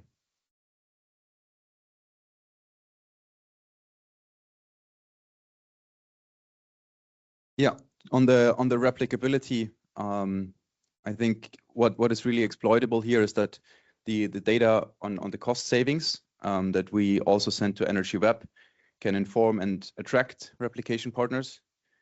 The methods that we're using really can be replicated, and all of these, the integrations to APIs, optimization, forecasting algorithms that we develop here are really highly replicable. What we do then need is a B2B partner, one of the 3 segments, retailer, OEM, or fleet operators that have a large amount of end users with EVs in their customer base. And yeah, we plan to share these findings through conferences and exhibitions and workshops. And here's some links. Niraj is with me here today. He's our head of product. So if you have more technical questions, feel free to reach out to me or him. Thank you very much, Lars. Okay. And thank you. So we move forward quickly with our last business case. It's again Philippos, who will present us about decentralized energy efficiency power plant. It's a conceptual business case that we have. So Philippos, the floor is yours. You have 7 to 10 minutes. Thank you, Katerina. Not sure if it works from the distance, but I can do it. It's only a couple of slides. So hello again, everyone. Let's move to the next.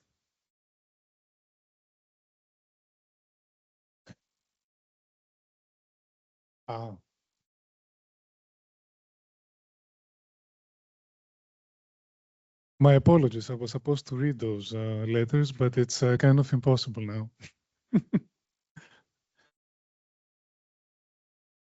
Let's take it another way. So you've seen the various business models that we brought together in this project. So we're there, we're writing the proposal, and we're thinking at some point, everything starts coming together, and we're wondering, like, how could these be connected in the future?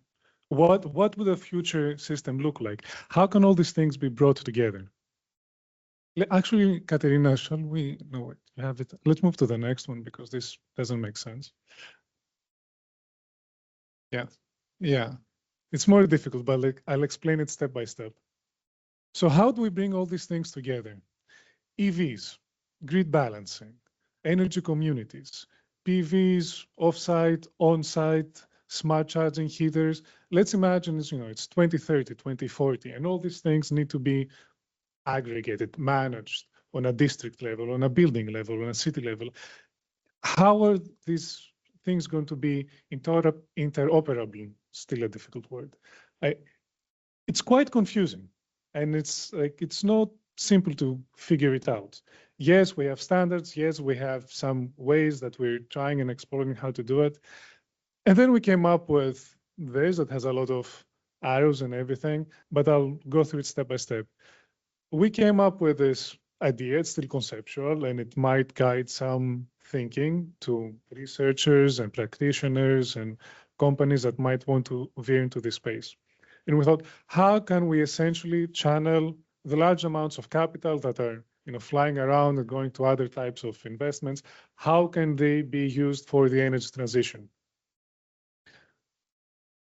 So we have the finance providers, banks, financial institutions, shadow banking, whatever we have these days. These need to be invested through a single platform, a financial intermediary. The exact details of how this entity will look like, what the legal forms are still to be figured out. The way we envisioned it is as a virtual power plant, but not the usual virtual power plants that aggregate PVs usually or wind. We want to have this as a demand side power plant, as a power plant that works more on the flexibility side, on dispatching these resources. How it would work in terms of financial flows is that funds are invested through the decentralized energy efficiency power plant. This can be loans, shares, bonds. We have many types of financial instruments to work on this. Then through energy savings agreements, we can have ESCOs, SMEs, contractors, construction companies go and apply all these wonderful technologies that we have seen on existing buildings. EVs, charging, heat pumps, distributed energy resources, all the technologies that do the flexibility, the demand response. They all come and get applied on existing buildings. They renovate buildings, they upgrade them, they do anything that's necessary. There's a lot of discretion on this, how the ESCOs decide to do it, but everything is governed with something very simple, which is the energy saving agreement. That's what the contractors need to essentially deliver eventually to the centralized energy efficiency power plant. And there can be variations, there can be include demand response, but this is the main contract that governs the relationship. Then, do we trust it? How many resources are there? How many of those are steered? Who gets the benefits when we get demand response? I mean, the TSO might pay whatever we have per megawatt hour steered. Which of those buildings will get the share of the benefit? Here's where we see the role of third-party verifiers that do advanced monitoring and verification, and they say, okay, you know, this building steered that much, this building, cut that EV usage, that third building has a huge capacity, thermal capacity, so they can regulate more of the heating. They verify the energy savings, they verify the demand response, they verify everything through smart metering and advanced monitoring. And then the financial flows go back either to energy providers or on the TSO or the DSO level. They can be either direct repayments to the decentralized energy efficiency power plant. They can be on-bill repayments. They can be either fixed. Let's say you have a renovation, you don't know exactly what it will say, you have a fixed repayment, or you have repayments based on the performance of those assets, how well they're steered.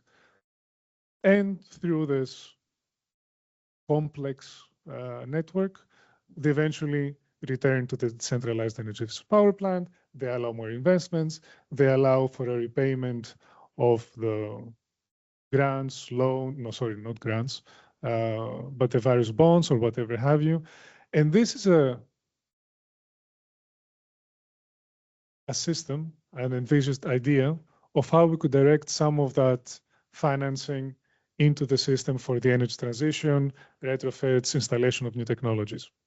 There are policy levers on this. The taxonomy plays a huge role, and it's something that doesn't currently happen, very robustly. And it's not a new idea. I mean, also in the circles around Brussels, this is something that has been discussed over the past decade. And we're constantly working towards this. This is another extra step towards that direction. We want to see at energy efficiency markets, how could they support this? Especially through the use of energy saving certificates. We have white certificate schemes. Maybe we will have more energy efficiency markets on this. We want to see if energy efficiency can act as an energy resource, efficient energy, some people call it negawatts, other. And see, could that be integrated in the electricity market? There are policy changes that could also happen to support additional revenue streams to this. So that's the main idea. That's how we see that all of these business models could come together to support the technological upgrades and eventually be financed. As you've seen from the talks already, the individual savings can be quite low. Also, sometimes end users don't care about the €3 savings on the electricity bill, but aggregated, those resources make a lot of sense. In the case of Hyven and Fortum, we saw that perhaps they're not so much interested on the little energy savings on when the vehicles charge, but they might be more interested on the aggregated demand response savings. So there are a lot of ideas. It's one way to go about it, and I want to stress the importance of aligning with financial institutions in terms of ticket sizes, in terms of the due diligence procedures, to allow the direction of this financing to retrofits. So I think I can stop with that also because we are at Q2. Maybe there's one more slide, which is the overall benefits of something like that. It's the usual, like the energy savings and the direction of financing and the cost reduction, the risk mitigations. All this could happen. But for this to happen, we need systems that can operate well with one another. And a lot of this rests on good communication, supportive policy, good frameworks to, platforms to pass this information, to aggregate resources. And there's also the end user, which we always need to think. All of these need to make sense for, the average tenant. We need to offer solutions that are simple, understandable, they can be taken up quite easily, and we can have the consent to proceed with these business models and innovations and introductions of technologies. So that's all on our side. Thank you very much for being here today and for having this first moment.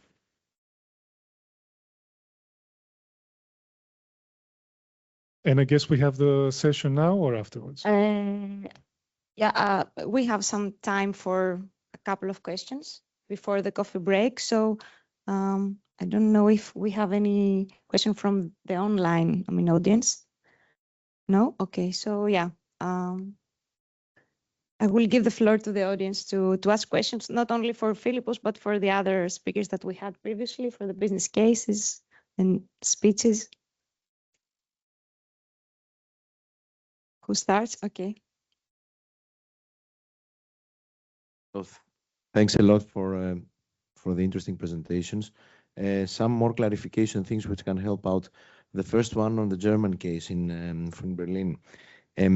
There I did not get exactly, maybe you could explain to me how and if, first of all, there is a battery on the PV installed. So we've got PVs and batteries for that. Or it just, you calculate only the actual, let's say, minute or spot time consumption. So if you've got a battery and you store energy, there you don't have that. No. So it's direct in the grid. And then the costs are calculated on a spot price, on the second. You don't do it aggregate per year or per month or something like that. How do you calculate that? This I didn't get. I think it's 15 seconds. Okay. Yeah. So it's more of a net billing process, not of a net metering. That's why I'm trying to see if it works out in other countries. So in several countries, we still have this net metering approach, which you calculate in the end of the year, the sum of all the production and the sum of the consumption, and you clear it out. But in your case, it's a real spot in a way. This is where we want to go. At the moment in Germany, it's exactly like you say, the customer gets like one bill at the end of the year for the energy he has consumed. So now we want to go more flexible.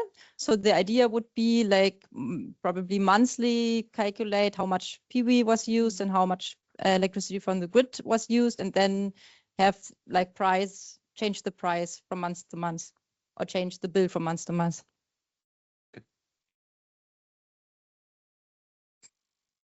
Next question.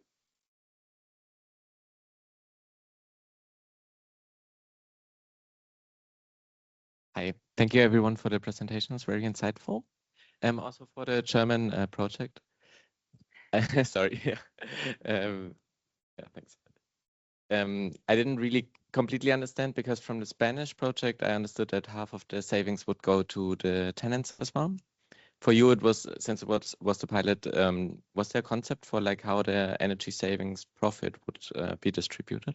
Yeah, in our case, we don't focus so much on the energy savings. This would just be something which the customer profits from if they use the app and see how the electricity is used during the day, that they may change their saving or their energy consumption behavior.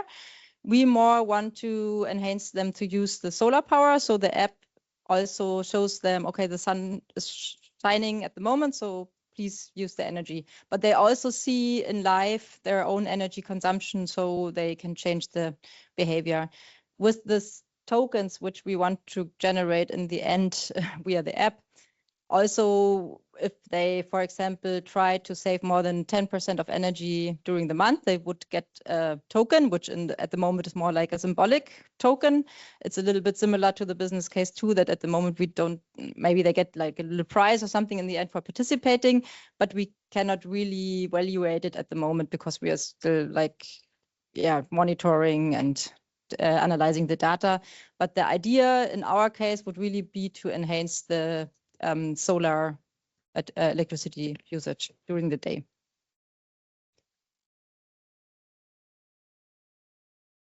Quick question for your pilot too. So if I got correctly, the initial investment was made by the utility, right? The initial investment for the PVs. Yeah. Okay, and then the cost was borne by you, or were somehow transferred to the customer?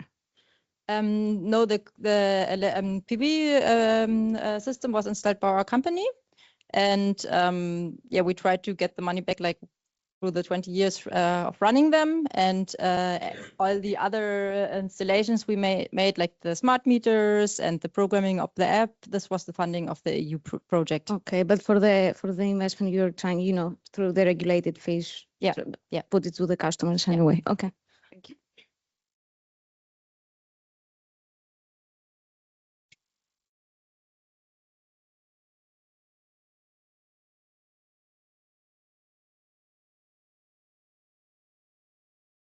Well, that can be a question to all speakers, so that we change a bit, and maybe starting with Philippos, with what you said at the end. You mentioned that, and we've seen often that when we speak about distributed demand response, especially with small consumers, that the gains might individually be not so high, so the financial incentives for the end customers is not so big, depending on the cases. Maybe among the cases we have seen this morning, there are cases where the incentive might be higher.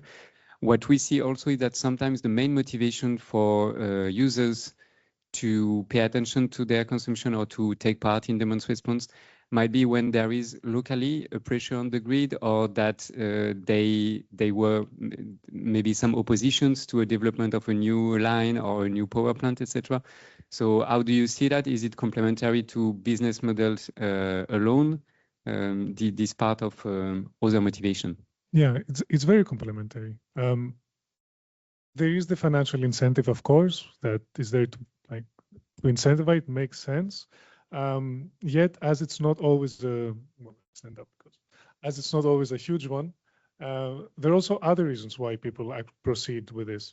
Some really just like to have the analytics. Others, when it comes to retrofits, they prefer the comfort. Even if they pay more or less, maybe it's not the main motivation, but having more comfort, easier, temperature control, being able to turn on or off, heating in the house from abroad, I guess, as is the case with Domex, that's also a very big benefit. So maybe the focus on pure financial incentives is, it's useful, but it's not the only thing. It's not the only thing that motivates our behaviors. Other times it's comparison with peers. So there are a lot of ways that we can incentivize and be interested and engage with these new technologies, even if the savings are negligible. Maybe even the savings never reach the end customer. These 2-3 euros, maybe they get reinvested into the business models, and there's a sense of, in this community, we actually go ahead and invest and have a greener future. There might be more normative objectives. So I think that'd be a more concise answer. Who else would like to answer from a business cases? I think economic incentives is not everything. What we see at energy communities is obviously there's a lot of people that still thinks they need an economic incentive, but by teaching them on energy, they are starting to realize, for example, with the blackout in Spain, that we need to make some behavioral changes.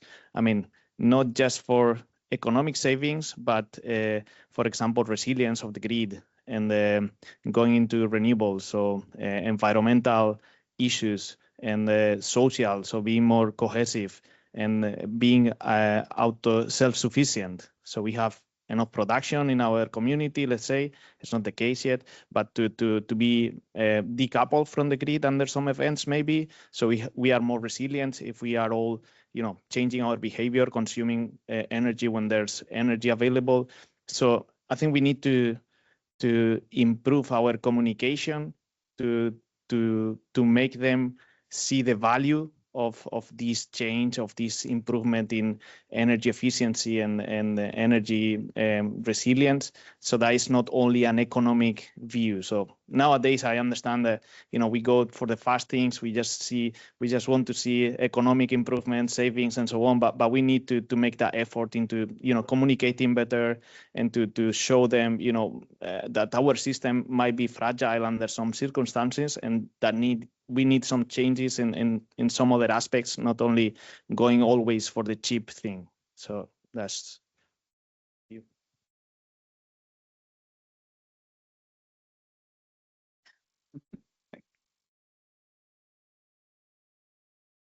Yeah. I'm not really a user experience guy, so take what I say with a grain of salt, but I just find it peculiar that people use an app to compare gas station prices and drive 10, 15 kilometers to get a 2 cents cheaper gas price. And I think there's two parallels to like electric appliance flexibility, especially with respect to EVs, but other things as well. The first one is that it doesn't really need to be that much savings as long as it gets you playing around with your smartphone and gets you somehow engaged and gamifies it a bit. And the second one is what are really the system costs or system savings in the end? Like, is it worth it driving 15 kilometers to get a cheaper price, or do you waste more gas on the way there? That's also something that we spend more energy on the smart appliances and steering systems than we actually save. But I think to that one, I would also reply that it can save us really on the energy system level. It can save us a lot of system costs in the extreme cases for system reliability and resilience, because when we then get to the extreme events where prices hit 10,000 euros, or we would face a blackout, then we can really reap the benefits of having all that end user flexibility available on system level. Thank you. I think that we have some time for one last question. It's Niraj, and it's. Thank you all for the very interesting presentations. I remember we were working with Philippos on Sensei on these pay for performance schemes a few years ago, and we had a lot of discussion here in Europe and in the US about these different business models. My question mainly also to Philippos on InEExS and based on his previous experience on Sensei, and also to the pilot leaders, it's that we mainly saw again PV measures, EV, we saw behavioral measures, some controllers. So, and I see there the future of energy efficiency. My question is that if we plan to also test these tools, or if it's already, or if you think it's feasible to also test the other measures, like, for example, the installation of a new heating system and try and have it in this business model, or even have the windows replacement or some insulation, because it's also the problem we had with the US schemes, that it was really difficult to translate these measures into metered savings. So how do you see the future about this kind of measures, the more core energy efficiency ones? So the traditional energy efficiency definitely has a role to play. It still needs to be there. The overall envelope upgrade in insulation has to be there. There is a difficulty monetizing it. Maybe having, a very advanced M&V systems that calculates exactly how much savings we had from the insulation can be done to some degree academically. I'm not sure I've seen much traction on it yet, even though we've been examining it for years. Yeah, and still more on the deemed saving side. That's why I added a little comment saying that perhaps for those type of systems we need a fixed repayment method, or they could come as a package additionally to some of the more flexible. In general, when it comes to the traditional insulation, it definitely needs to be there. Definitely for new buildings with advanced codes, okay, that we've done. It's a very good success. But for older ones, we have also the minimum energy performance standards, which will help towards that direction. And perhaps the most advanced business models or financing schemes don't need to apply to all technologies. So it seems for now that depending on the market, simpler loan repayment tactics or loan guarantees could also do the trick. But for the more technologically advanced, where we can have better measurement and verification, that's a very solid basis for the advanced business models.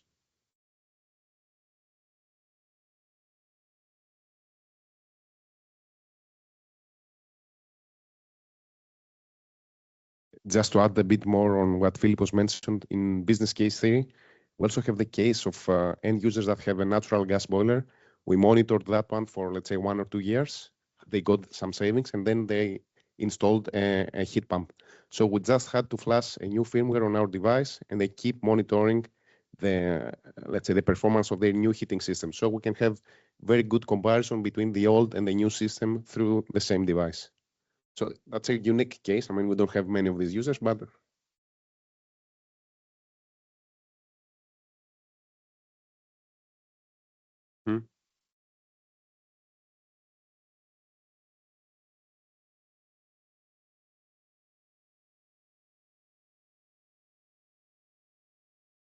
yes. And we also have users that did the installation of outdoor, let's say, sailing, not sailing, to Kelfos. Envelope, yes. So we can see the impact on the difference in the thermal behavior of their house. So they ask us, can you see the difference? And we can see totally different, let's say, coefficients for their model. So these are unique cases, and we dive into more details for them.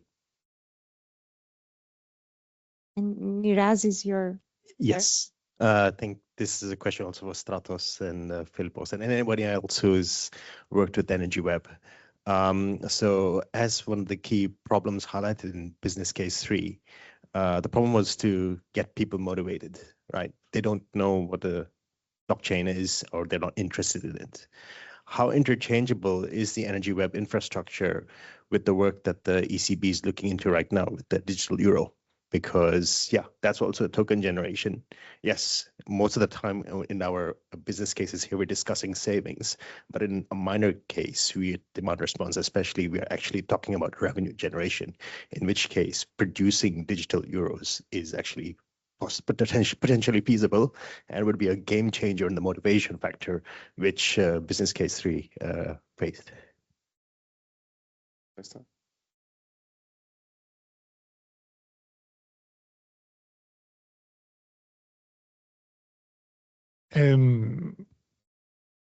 on the, I'll comment on the digital euro, it's been so on.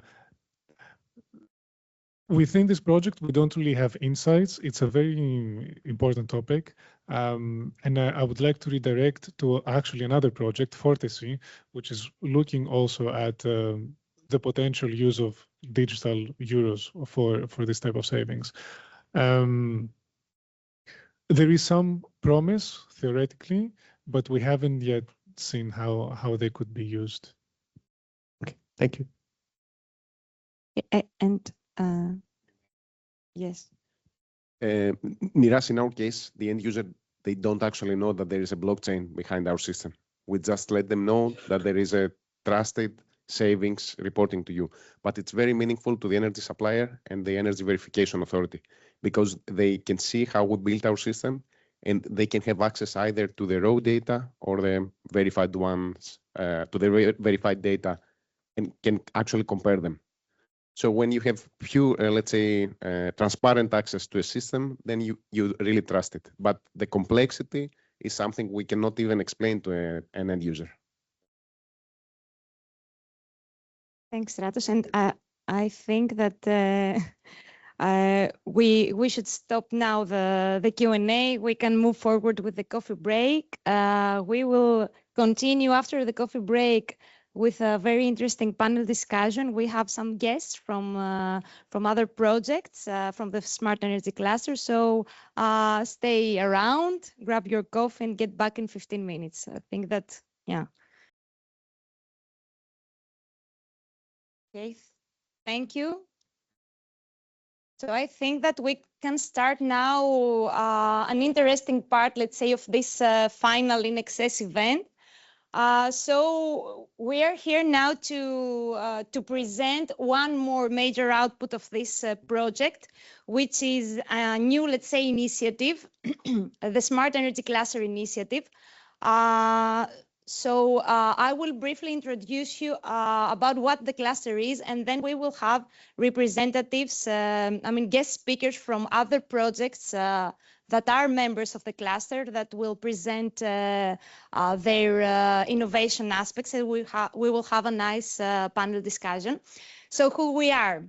As I said, the Smart Energy Cluster is an output, an initiative of the InEExS project. So we initiated it, we, ICP and the National Technical University of Athens. So we started thinking about how we can,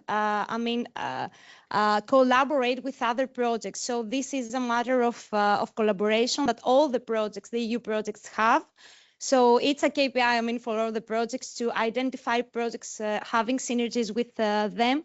So we moved one step forward and said, okay, what we can do in order to have projects where we can, filter them based on the topics that they are relevant, based on the technologies that they apply, based on their pilots. So we came up with this idea to start engaging more projects and then to have an application, let's say, form for everyone to be part of this project and then have a collaborative effort. Now we have projects that are, more than 30 ongoing projects, 34 if I'm not mistaken. And the main focus is the collaboration, and we try to merge different energy services. We can identify now through this collaboration efforts non-energy related benefits, and of course the main, let's say, objective is the energy transition, how we achieve the targets that we have.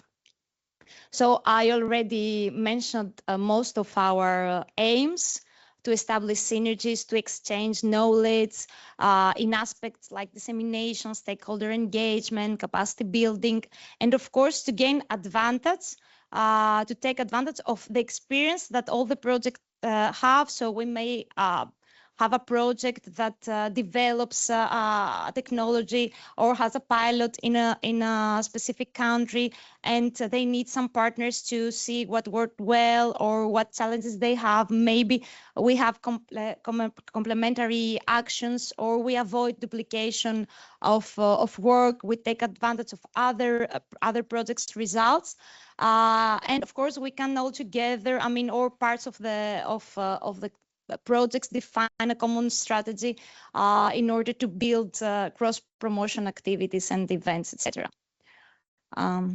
Okay, so you can see the banners, let's say, that we have. The one is for the ongoing projects, and the other is for the ended projects that are, of course, part still of the clusters. They want to receive, our news. They want to be engaged, although they have ended their projects. So in total, it's more than 50 projects now, 34 ongoing. Okay, it works. And here are the topics that we have identified through our research in order to group them and in order to be easier for us to filter projects based on those topics. It's 21 topics, including energy efficiency, smart energy, ICT platforms, energy efficiency financing, digital twins, blockchains, and many more. So this helps us in creating more, bilateral exchanges and synergies in technical aspects and more targeted, let's say, collaboration. Here are the pilot countries that we have all together, from all the projects that are members of the clusters. So as you can see, most pilots are based in Greece, Italy, and Spain. And we have a lot of pilots all over Europe. You can also scan the QR code and explore all of our pilots and filter, per project and per pilot country, this map. And here are some highlights, some numbers from the cluster. So 51 total projects, 34, projects currently part of the cluster. It's 34 because we have continuously received applications. So we now have one pending for evaluating. So we're very happy that this cluster is, is making bigger and bigger. We have a website. I will show you some screenshots, and you can also scan the QR code and visit it. The pilot map that already mentioned. And what we've done in terms of workshops, we have already organized 3 collaboration workshops among us to meet each other and discuss about our next steps, the collaboration opportunities that we have in terms of articles preparation, events organization, capacity building activities, and so on. We have realized and organized 2 joint events within the framework of several major events like InLead, like Youth Sustainable Energy Week, etc. And we have a share point for an internal, share point for all of us to save their files and facilitate the collaboration. Here you can see some screenshots of our website. So it's a website dedicated to the smart energy cluster. So you can visit it, you can scan the QR code and see our news and events and filter by project and by topic. And by type, if you want to see news or events, or if you want to see specific news and events related to a specific topic, the 21 that I already mentioned. So apart from this homepage, we have some other services. So we have the pilot maps, as I already mentioned, is a visualization map, which displays the projects by country. And the users can filter them and view directly which projects have pilots in which country. It's a service page that it includes information, all the information about the ongoing projects in terms of website, social media, and contact details. And the projects can also apply their dissemination requests. So if I'm a member of the cluster and I have a major event that I want to disseminate through the website and through the network and through the other projects, I can apply my dissemination request, and then we handle these requests, and so we do all the dissemination. We post it on the site, on the website, and we also do the social media with our hashtag. And of course, if someone wants to join the cluster, there is a simple form that needs to be filled in, and then we evaluate the relevance and we give the green light. Here is the slide with some photos of our events and the joint workshops that we have organized, including Sustainable Energy Days and Lead Europe, Sustainable Places. I have 1 minute. And the upcoming events, this is the most important. So we have a joint workshop in Smart City Congress in Barcelona. We have, again, a workshop and a stand in Lead Europe. And we have our final replication workshop that is today, after this session, after the lunch break. So we stay here and we see, we go deeper into our business cases and into our guest projects. The projects that are together, we are together here today, and we will be part of our panel discussion and the replication workshops that we have afterwards. It's a DataWise project, it's a Daedalus project, the Empower, and the Bluebird. And here are the contact and social media details of the projects. Of course, is the InEExS as well. And yeah, this is it. I think that now you have a good idea of what we do in this initiative. And now is the time to invite our guest speakers to sit here and discuss on several things. So I'm inviting Philippos, Matthias Robert from Ghent University, representing the Bluebird project, Izoia Gorostu from ITI, representing DataWise, Nektarios Matzakos from NTUA, representing Empower, and Eliseos Armas from NTUA again, representing Daedalus. So please take a seat. It's a seat also for me, I guess.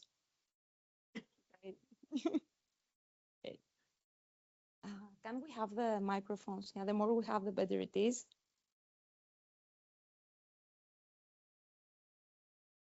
So welcome, and thank you for being part of our cluster and for accepting the invitation to be here together. And share your views. I think that we can start by introducing ourselves, say who we are, what we do.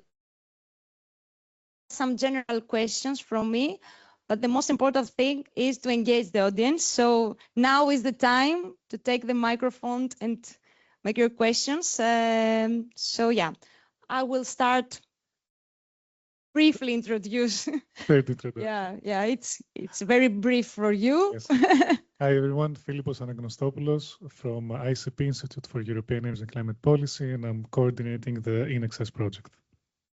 So now, since we don't know you and what you do, you can take your time and say a few words about your project as well. Hello, everyone. My name is Nektarios Matsagos. I'm a researcher at the National Technical University of Athens, and we are the coordinators of the Empower project. In this project, we are providing some services for the Greek pilot, and we are also responsible for overviewing all the pilot activities within the project. Hi, and I work on, I'm a research associate in the Information Technologies Institute of CERT.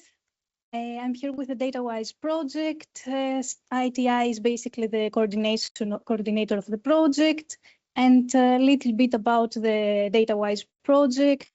We basically aim to develop tools and infrastructure to assist in building management and building portfolio management. And DataWise achieves this by through the collection of life cycle data.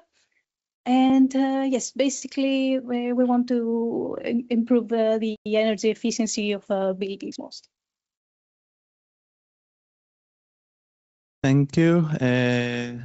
Good afternoon, everyone. First of all, thank you for the invitation to the Smart Energy Cluster and to ICP for organizing this event. I am Eliseos Sarma, Senior Researcher at the Energy Policy Unit of the National Technical University of Athens in Greece, in Athens. I am representing today the Daedalus project, which is focused on providing tools, services, and algorithms to improve residential demand response. Most of you may be familiar with the term demand response, but for the ones not familiar, it is the dynamic response to signals coming from the operator, from the grid, in our consumption patterns, in order to provide flexibility to the system, to the electrical, but also thermal system from the demand point of view. Together in this project, I see also here today several other people, for example, Domex in the back of the room, that are very good collaborators of ours. And I will be very happy to discuss with you all about this nice concept. Thank you. Hello, my name is Matthias Strobbe. I work here in Belgium at the University of Ghent and also affiliated with IMEC, which is a research institute here in Flanders. And I present here the Bluebird project, a project that started early this year, which also focuses on demand response services, like Eliseos already introduced. But we focus a bit more on diverse types of buildings, not just residential, but we try to come up with generic solutions to unlock additional flexibility in different kinds of buildings and also valorize it on energy markets. Okay, thank you very much for introducing yourself and your project. So, okay, let's start going deeper a bit to your projects in order for the audience to be aware of what you do. So I would start with, because I mean, this event is about digitalization and innovation. So can you briefly present us what is the innovation and innovation aspect and digitalization aspect of your projects that, I mean, is the main, let's say, and the key topic that you're dealing with? We can start again from as you wish. I think that we have already heard about InEExS a lot, so I think that now is your turn to present us deeper your solutions. So yeah, ladies first. Okay. So DataWise is basically wants to assist in building management. And its innovations are mainly in the energy optimization aspect, also load optimization, and to enhance the uptake of renewable energy sources. And mainly we're developing two main toolkits within the project: the data-driven building performance management toolkit, which will harness building information modeling data, and use also advanced data mining techniques through a digital twin. And this toolkit basically helps with building management. And the second toolkit is the LD2S toolkit, the life cycle data-driven decision support toolkit, which will provide a versatile solution to basically assist with renovation, planning, and sustainability domains. And yes, I can go further. Yeah, you can just explain us a bit. I mean, your pilots, so where you do your applications, and do you have specific pilots, specific countries? Sure, we have 3 pilots. The first one is in Riga, Latvia. The second is, and the first one is mainly involves 3 educational buildings, and the main goal is to optimize the energy of these buildings. And the second pilot is in Spain, in the city of Burgos. And there we want to optimize the HVAC consumption, and also make sure that we take into consideration the comfort of the occupants in the buildings. And the third pilot is in Austria, and it involves an energy community in Austria, in Stans. And basically, this community is really active with renewable energy sources. And yes, we mainly want to assist them in optimize their use on that matter. So yes, these are our 3 pilots. Thank you very much. So let's move to the next project. Yeah, it's fine. So in Bluebirds, we focus also a bit on releasing or creating this kind of tool sets, IT-based tool sets like the previous project, where we then focus more on flexibility services for a wide range of buildings. So we also look at digital twins of flexible assets. We look at forecasting services. We look at aggregating flexibility on building level. That's our flexibility manager. Please, after the session, you can have a look at the poster over there if you want to see it in more detail. Also at interaction with the energy markets, but also with the end users in the building. So the goal is to really have a tool set of these generic building blocks with clear interfaces, with a good documentation as well at the end of the project, which can be used for many different environments. And that's also something we want to test in the project itself. So we have 7 demonstrators in 5 countries with quite diverse buildings. So we have more residential buildings connected via a district heating network. We have here in Brussels a mixed use building, tour and taxis, where we have some retail, some events, etc.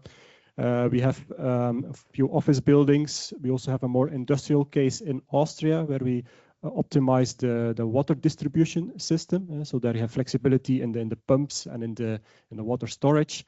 In Germany, we have hotels, so 2 hotels with cold storage and EV charging.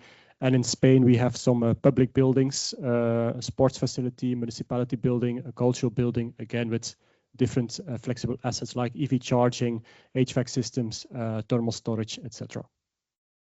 Okay, thanks. Eliseos? Also from our side, in Daedalus, we are working mainly with residents, so residential buildings, but of different typologies. For example, it may be big apartments, maybe households for energy vulnerable people.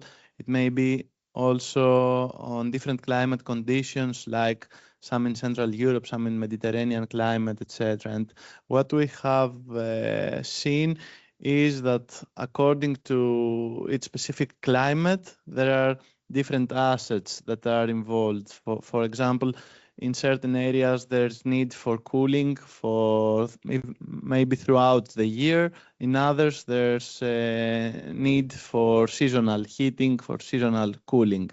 However, what I see also in this room, but even before that, was that these projects, if you see carefully in the posters, the same terms, the same words are repeating again and again. So you may see predictive analytics, you may see the same assets in all posters.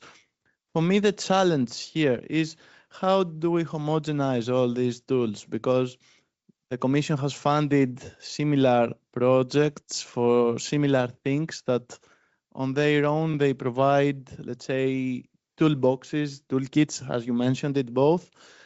But which is the common ground? How do we make all these things interoperable? And I think this is the main benefit of the smart energy cluster, bringing these projects together, exchanging ideas on how do the different consortia tackle the same problems.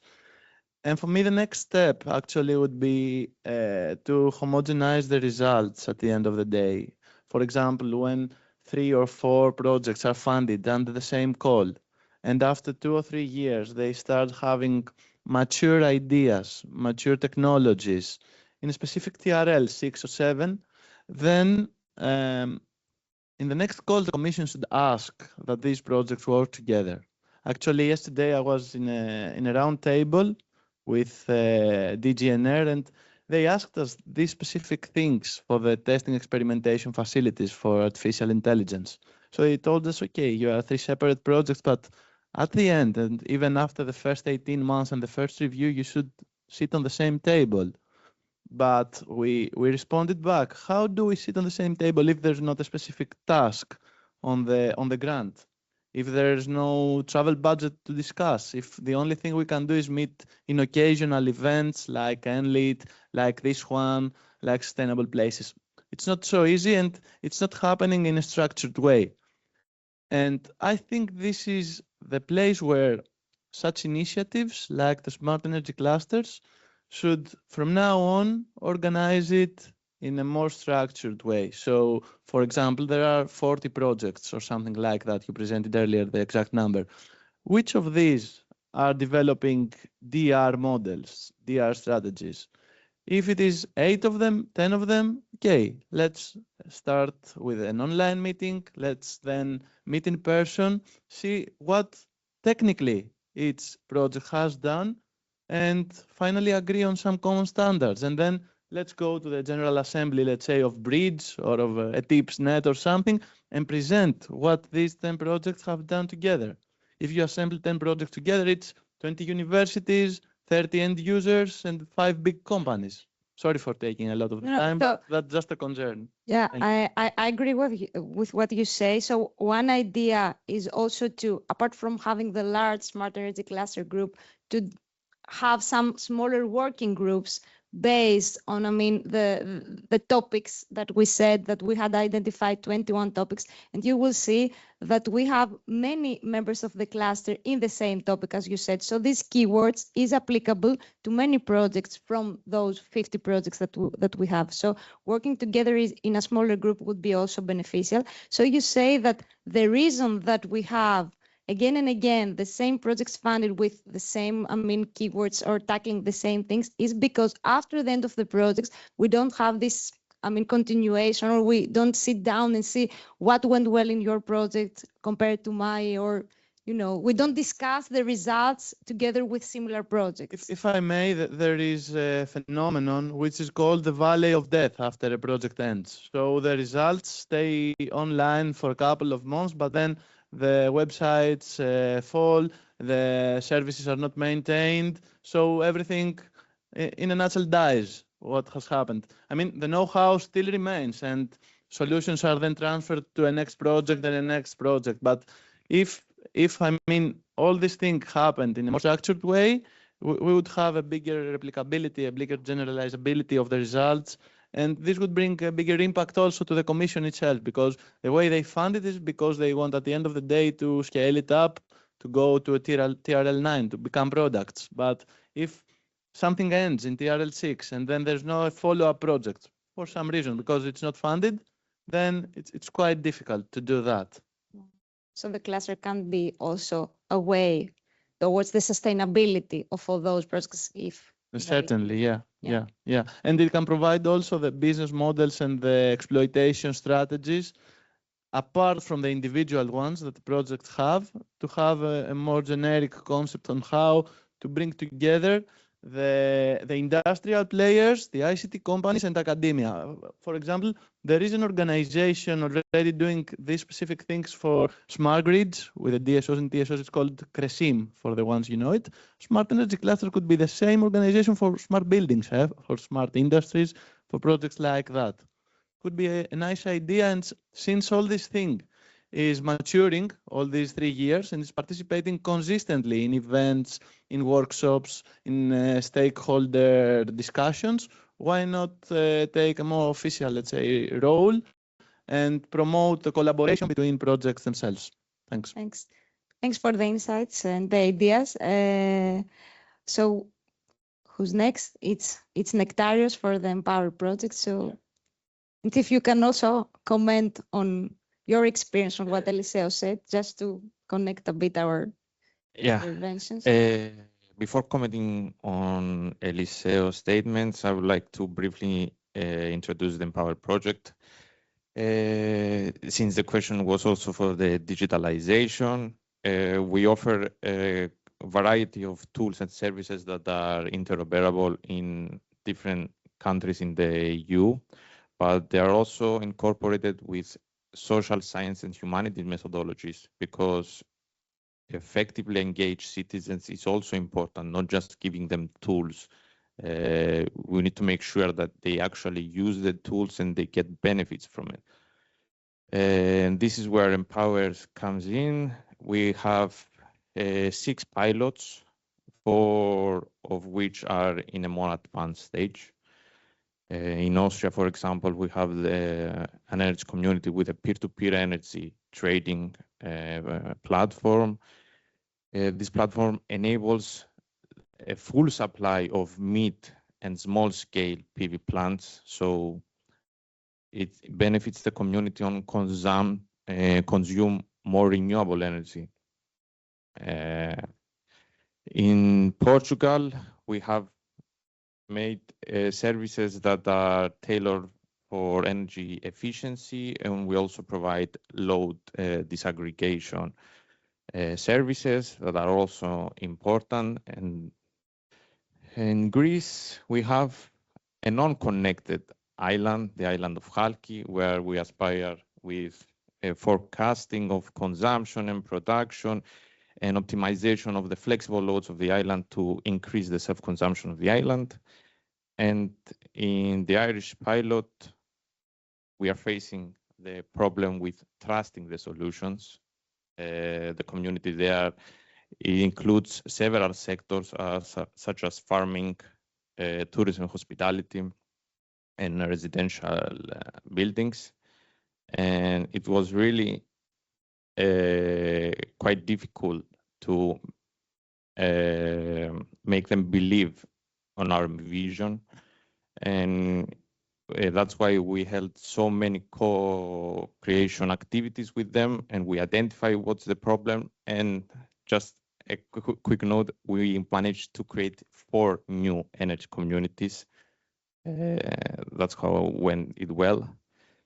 And 2 replicators are going to replicate the solutions offered. These are newly established energy communities, so they are not so advanced in Spanish and Hungary.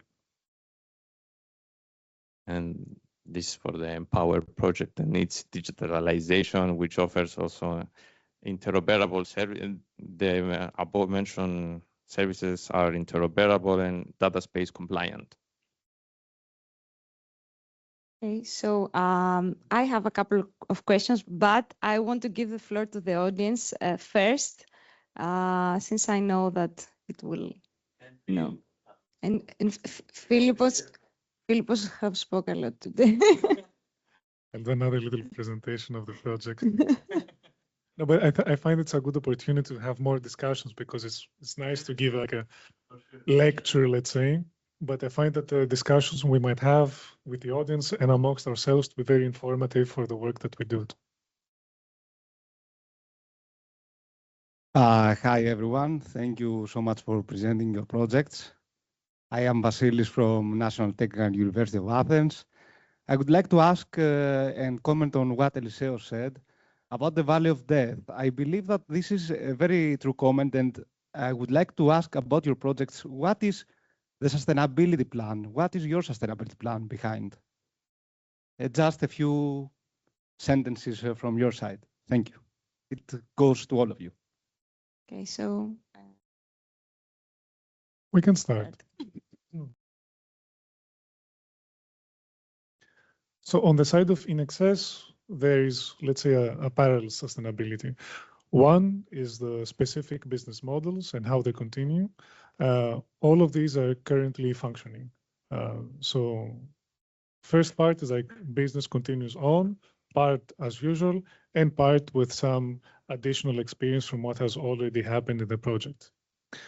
A very important aspect on our side is, and what we set out to look into and answer, is the use of blockchain to connect all the services to enable reporting. One of the early findings, which we will substantiate more in the last few months, is that what is blockchain useful for?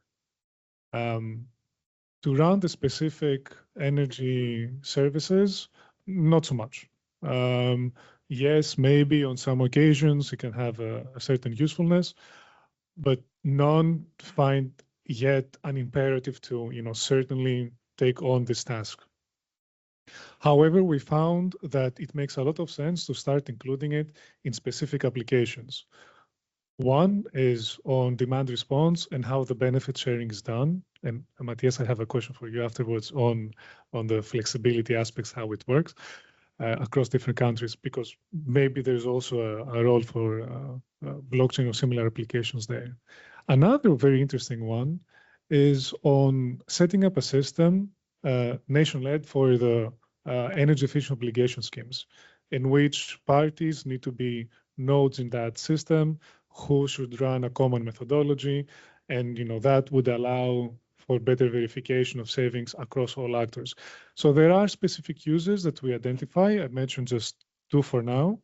So it depends on the further sustainability of project results, what we need them. So to recap, on the specific business models, they continue as usual with additions that we have gained.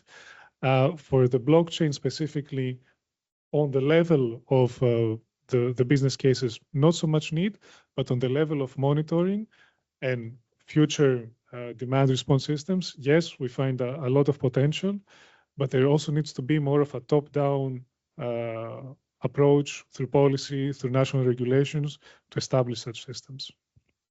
Thank you.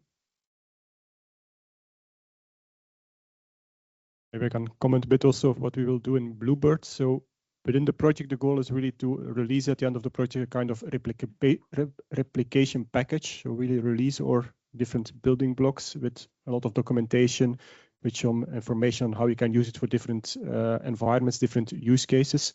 But on top of that, I think what Elisaios mentioned, to have a stronger collaboration between projects and to see how we can learn from each other and maybe even try to integrate solutions from other projects in our, let's say, tool sets could be very interesting. It's not really planned now in the proposal like that. So, but if, let's say, that would be supported in some way by the European Commission, I think that would be very interesting. Okay, this was a nice question actually, and for us there are two sets of pathways, two different pathways that may appear after the end of a project. The first one is there are results that are specific to some customers, some end users during the project. For example, together with a Greek energy supplier, Heron, and with the support of Domex, who act as a technical provider, we have developed an aging app that calculates, roughly estimates the flexibility and gives some hints on how we should shift the loads during a day in order to adjust to dynamic tariffs that are now a common phenomenon from the regulatory point of view. Many countries are starting changing from a flat tariff to a dynamic tariff. As far as sustainability is concerned, for this one, we are very happy to see that the result of a European project has now turned into an actual product of Heron. Stratos and the team very well know that there is the Genius, Heron Genius, how is it called? Energy IQ, yeah, project that is not a European project anymore, but the insights, small steps from Daedalus and other similar projects have helped to now develop and deliver an actual product that all Greek consumers under the umbrella of the supplier Heron are now capable of downloading, installing in their smartphones and using it. So for us, this is a lighthouse result of this project. As you can imagine, this cannot be so well replicated because it's a competitive market at the end of the day. Heron doesn't want the other suppliers to have something similar with him because it's a competitive advantage for Heron. This is the one part. The second part is tools, models, algorithms in lower TRL, like a forecasting algorithm with some next generation generative AI models or LLMs or something like that. This is still in an experimental stage, let's say. We develop some publications, we make some real experiments, but it's TRL 5, 6. For this one, the sustainability strategy from our side and the directive that we give is keep everything open.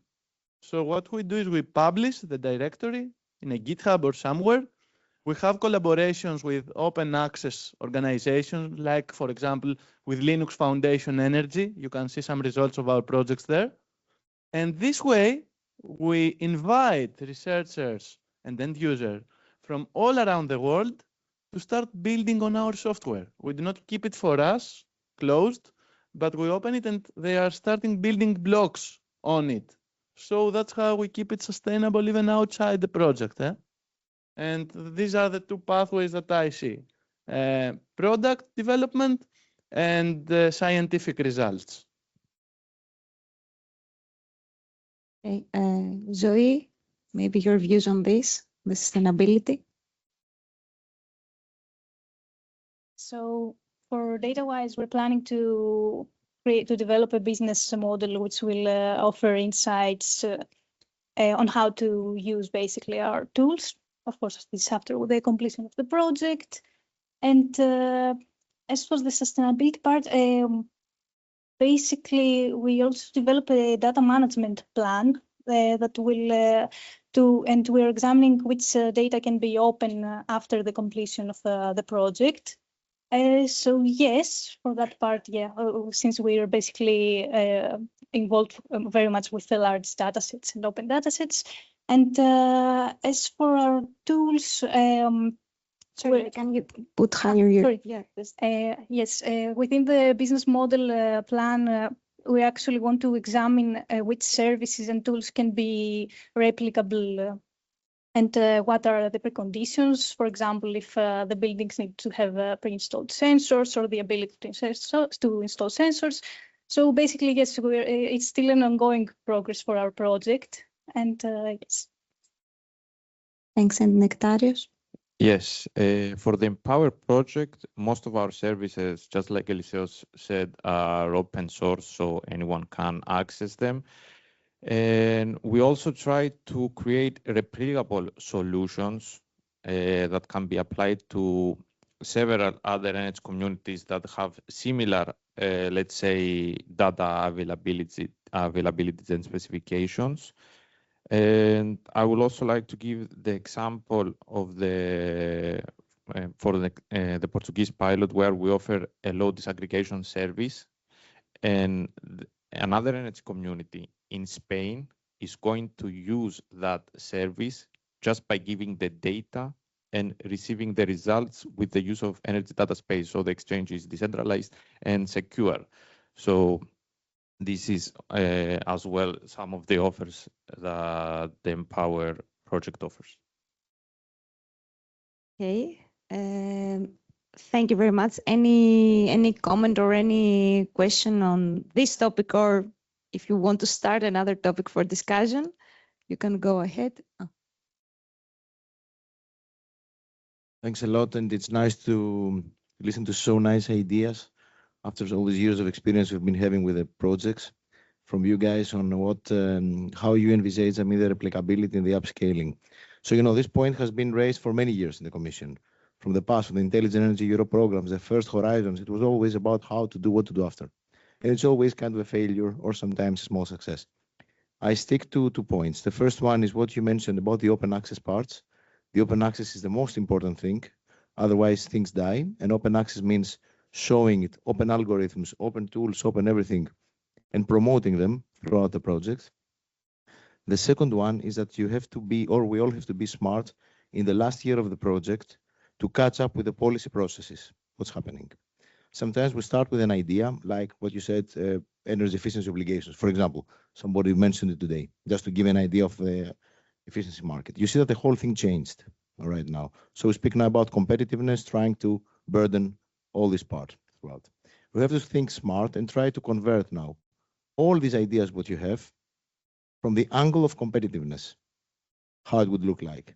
That would really give a boost. That's what I mean. It's since we have 3 years programs, the last year we have to think a bit out of the box of what we try to do and see how the Commission or the priorities for change and try to adapt it to the new priorities. That could make it really a game changer on that, and things can take up from it.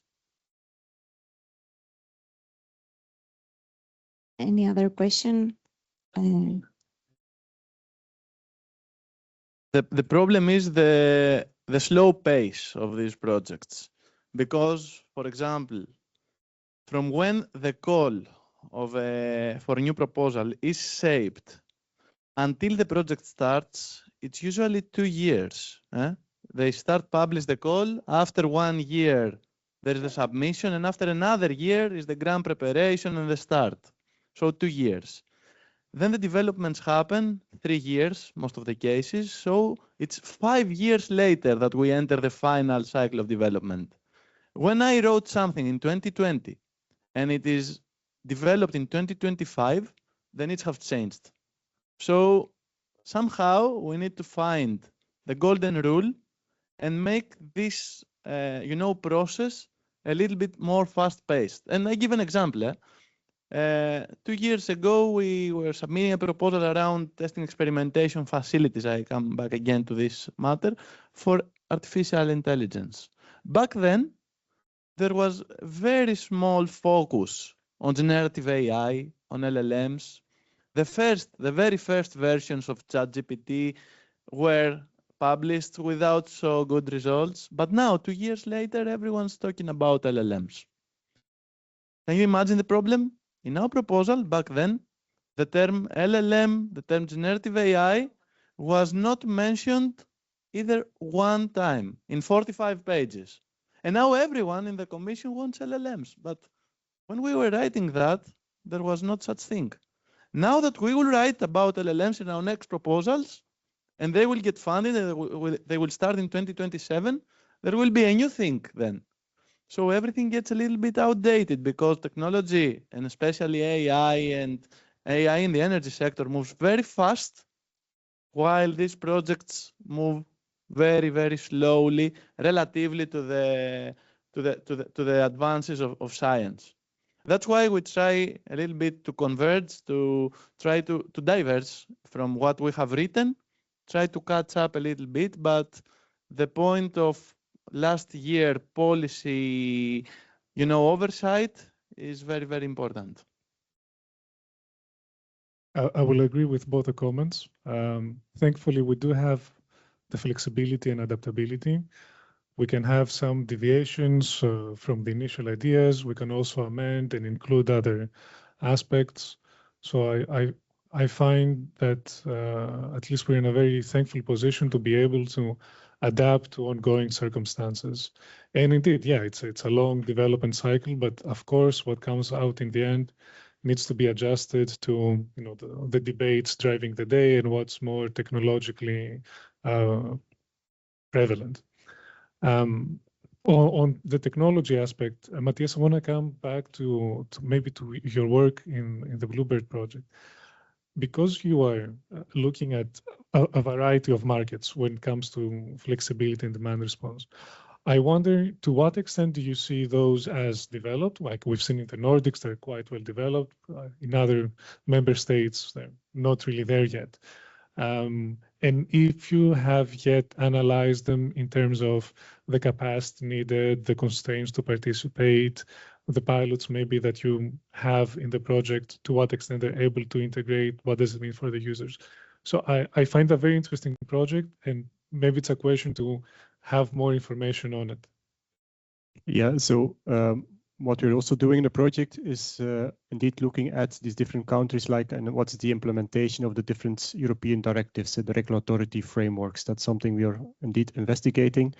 And of course, with the different pilots, we're looking at their own energy markets, and there's quite some differences in speed up and implementation between different countries. I think here in Belgium, we're quite okay. In other countries, they're sometimes a bit lacking with let's say, opening up energy markets also to smaller assets, which of course is here the case. So that's clearly something we are investigating in the project, and I hope by the end of the project we will be able to also publish our results on that, helping also other European countries to learn better what's possible, what's not possible. For sure, we will also do a number of business model calculations to really calculate how much value is available in those markets for this kind of smaller assets, where you also have to divide the value, of course, between different stakeholders, because you always have to do aggregation, etc. So that's what we're planning to have in the project at the end. Of course, we're quite early in the project, so not really a lot of results yet, but please follow us further, and hopefully we can provide you some good feedback then. Thank you very much. Yeah, but I'm afraid. Why Bluebird? It's very quick. What does Bluebird mean? It is an acronym. It's I don't know exactly from heart. Yeah, that is an acronym, and then we thought it's also a very nice word. It's catchy, which can also help. The logo is also. Yeah, it's maybe that made the difference because we had 1.5 point more than your project. I don't know. You never know. Okay. Thank you very much. I'm afraid that although the discussion is very interesting, we need to stop here because lunch is ready, but. A response to what Eliseo said previously, I think this is a very spot-on comment when it comes to Horizon project. It has a lot of inertia in publishing the work program. It's a lengthy process, iteration with the member states, with maybe if it's a public-private partnership, we have to do iterations with the private side of the partnership and so on, back and forth, comments, corrections, and so on, approval with the program committee. So yes, this process might take 1 year. And then, for example, now we are working on the work program 26-27. So 27 will be published then, and then you submit your proposal. So it's very accurate. And then this is up to NPower. And then if we go here to live, we have an annual cycle. So now we are drafting the work program for 26. It will be published at the beginning of 26 with a deadline in submission deadline September 26, evaluation in November the same year. So it's the cycle is much faster, and then I think it's much more spot on. But we have to consider also the different nature of the programs. In life, we are talking more about policy making, smaller projects, CSAs, and so on. In your case, it's much more complex, much larger budget. So it's not easy to let's say accelerate and simplify the process when we are talking about projects and budgets that might reach 20 or 30 million per project. Of course, we have to do a much more thorough process in order to be approved for these topics.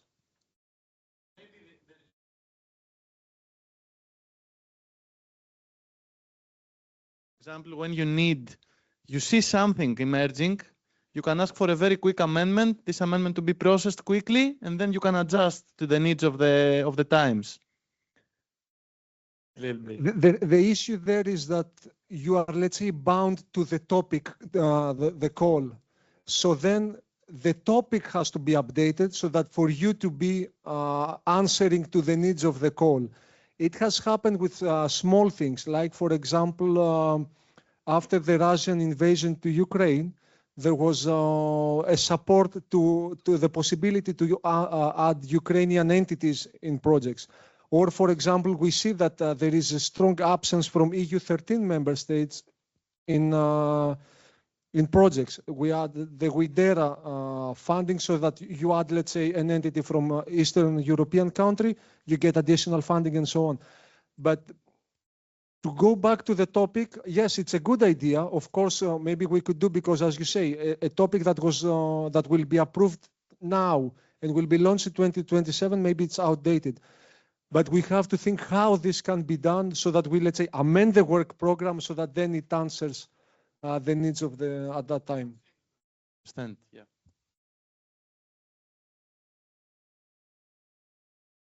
Comment a small question on that. Can also maybe more calls be a bit more, let's say, open to, let's say, I would say the topics now are often very concretely defined, and then everybody needs to use now ChatGPT to just write something which corresponds with what's asked in the call topics. If you could make it a bit more, maybe, I don't know, broad, maybe some more innovative, wild ideas, very interesting ideas could come up, and it might maybe also make it easier to then discriminate between different projects. It's done sometimes. It's even we see that a lot of projects get maximum scores, which makes it very difficult to really decide, I guess, on which projects to fund.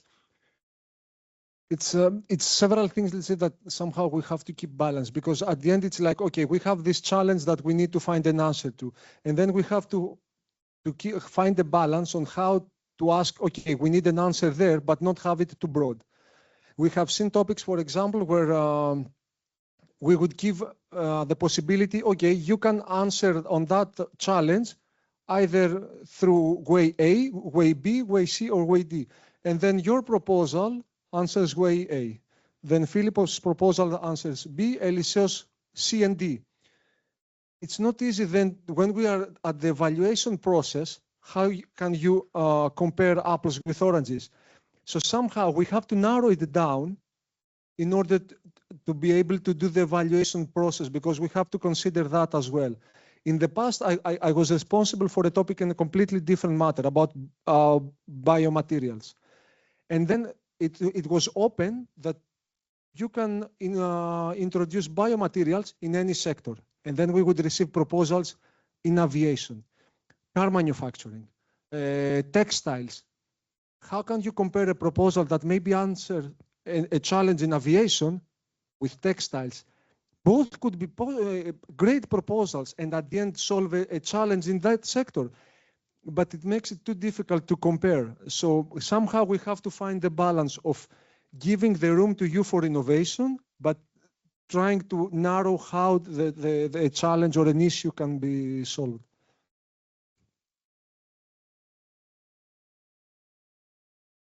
So thank you very much. I think that this is it, because it's now lunchtime.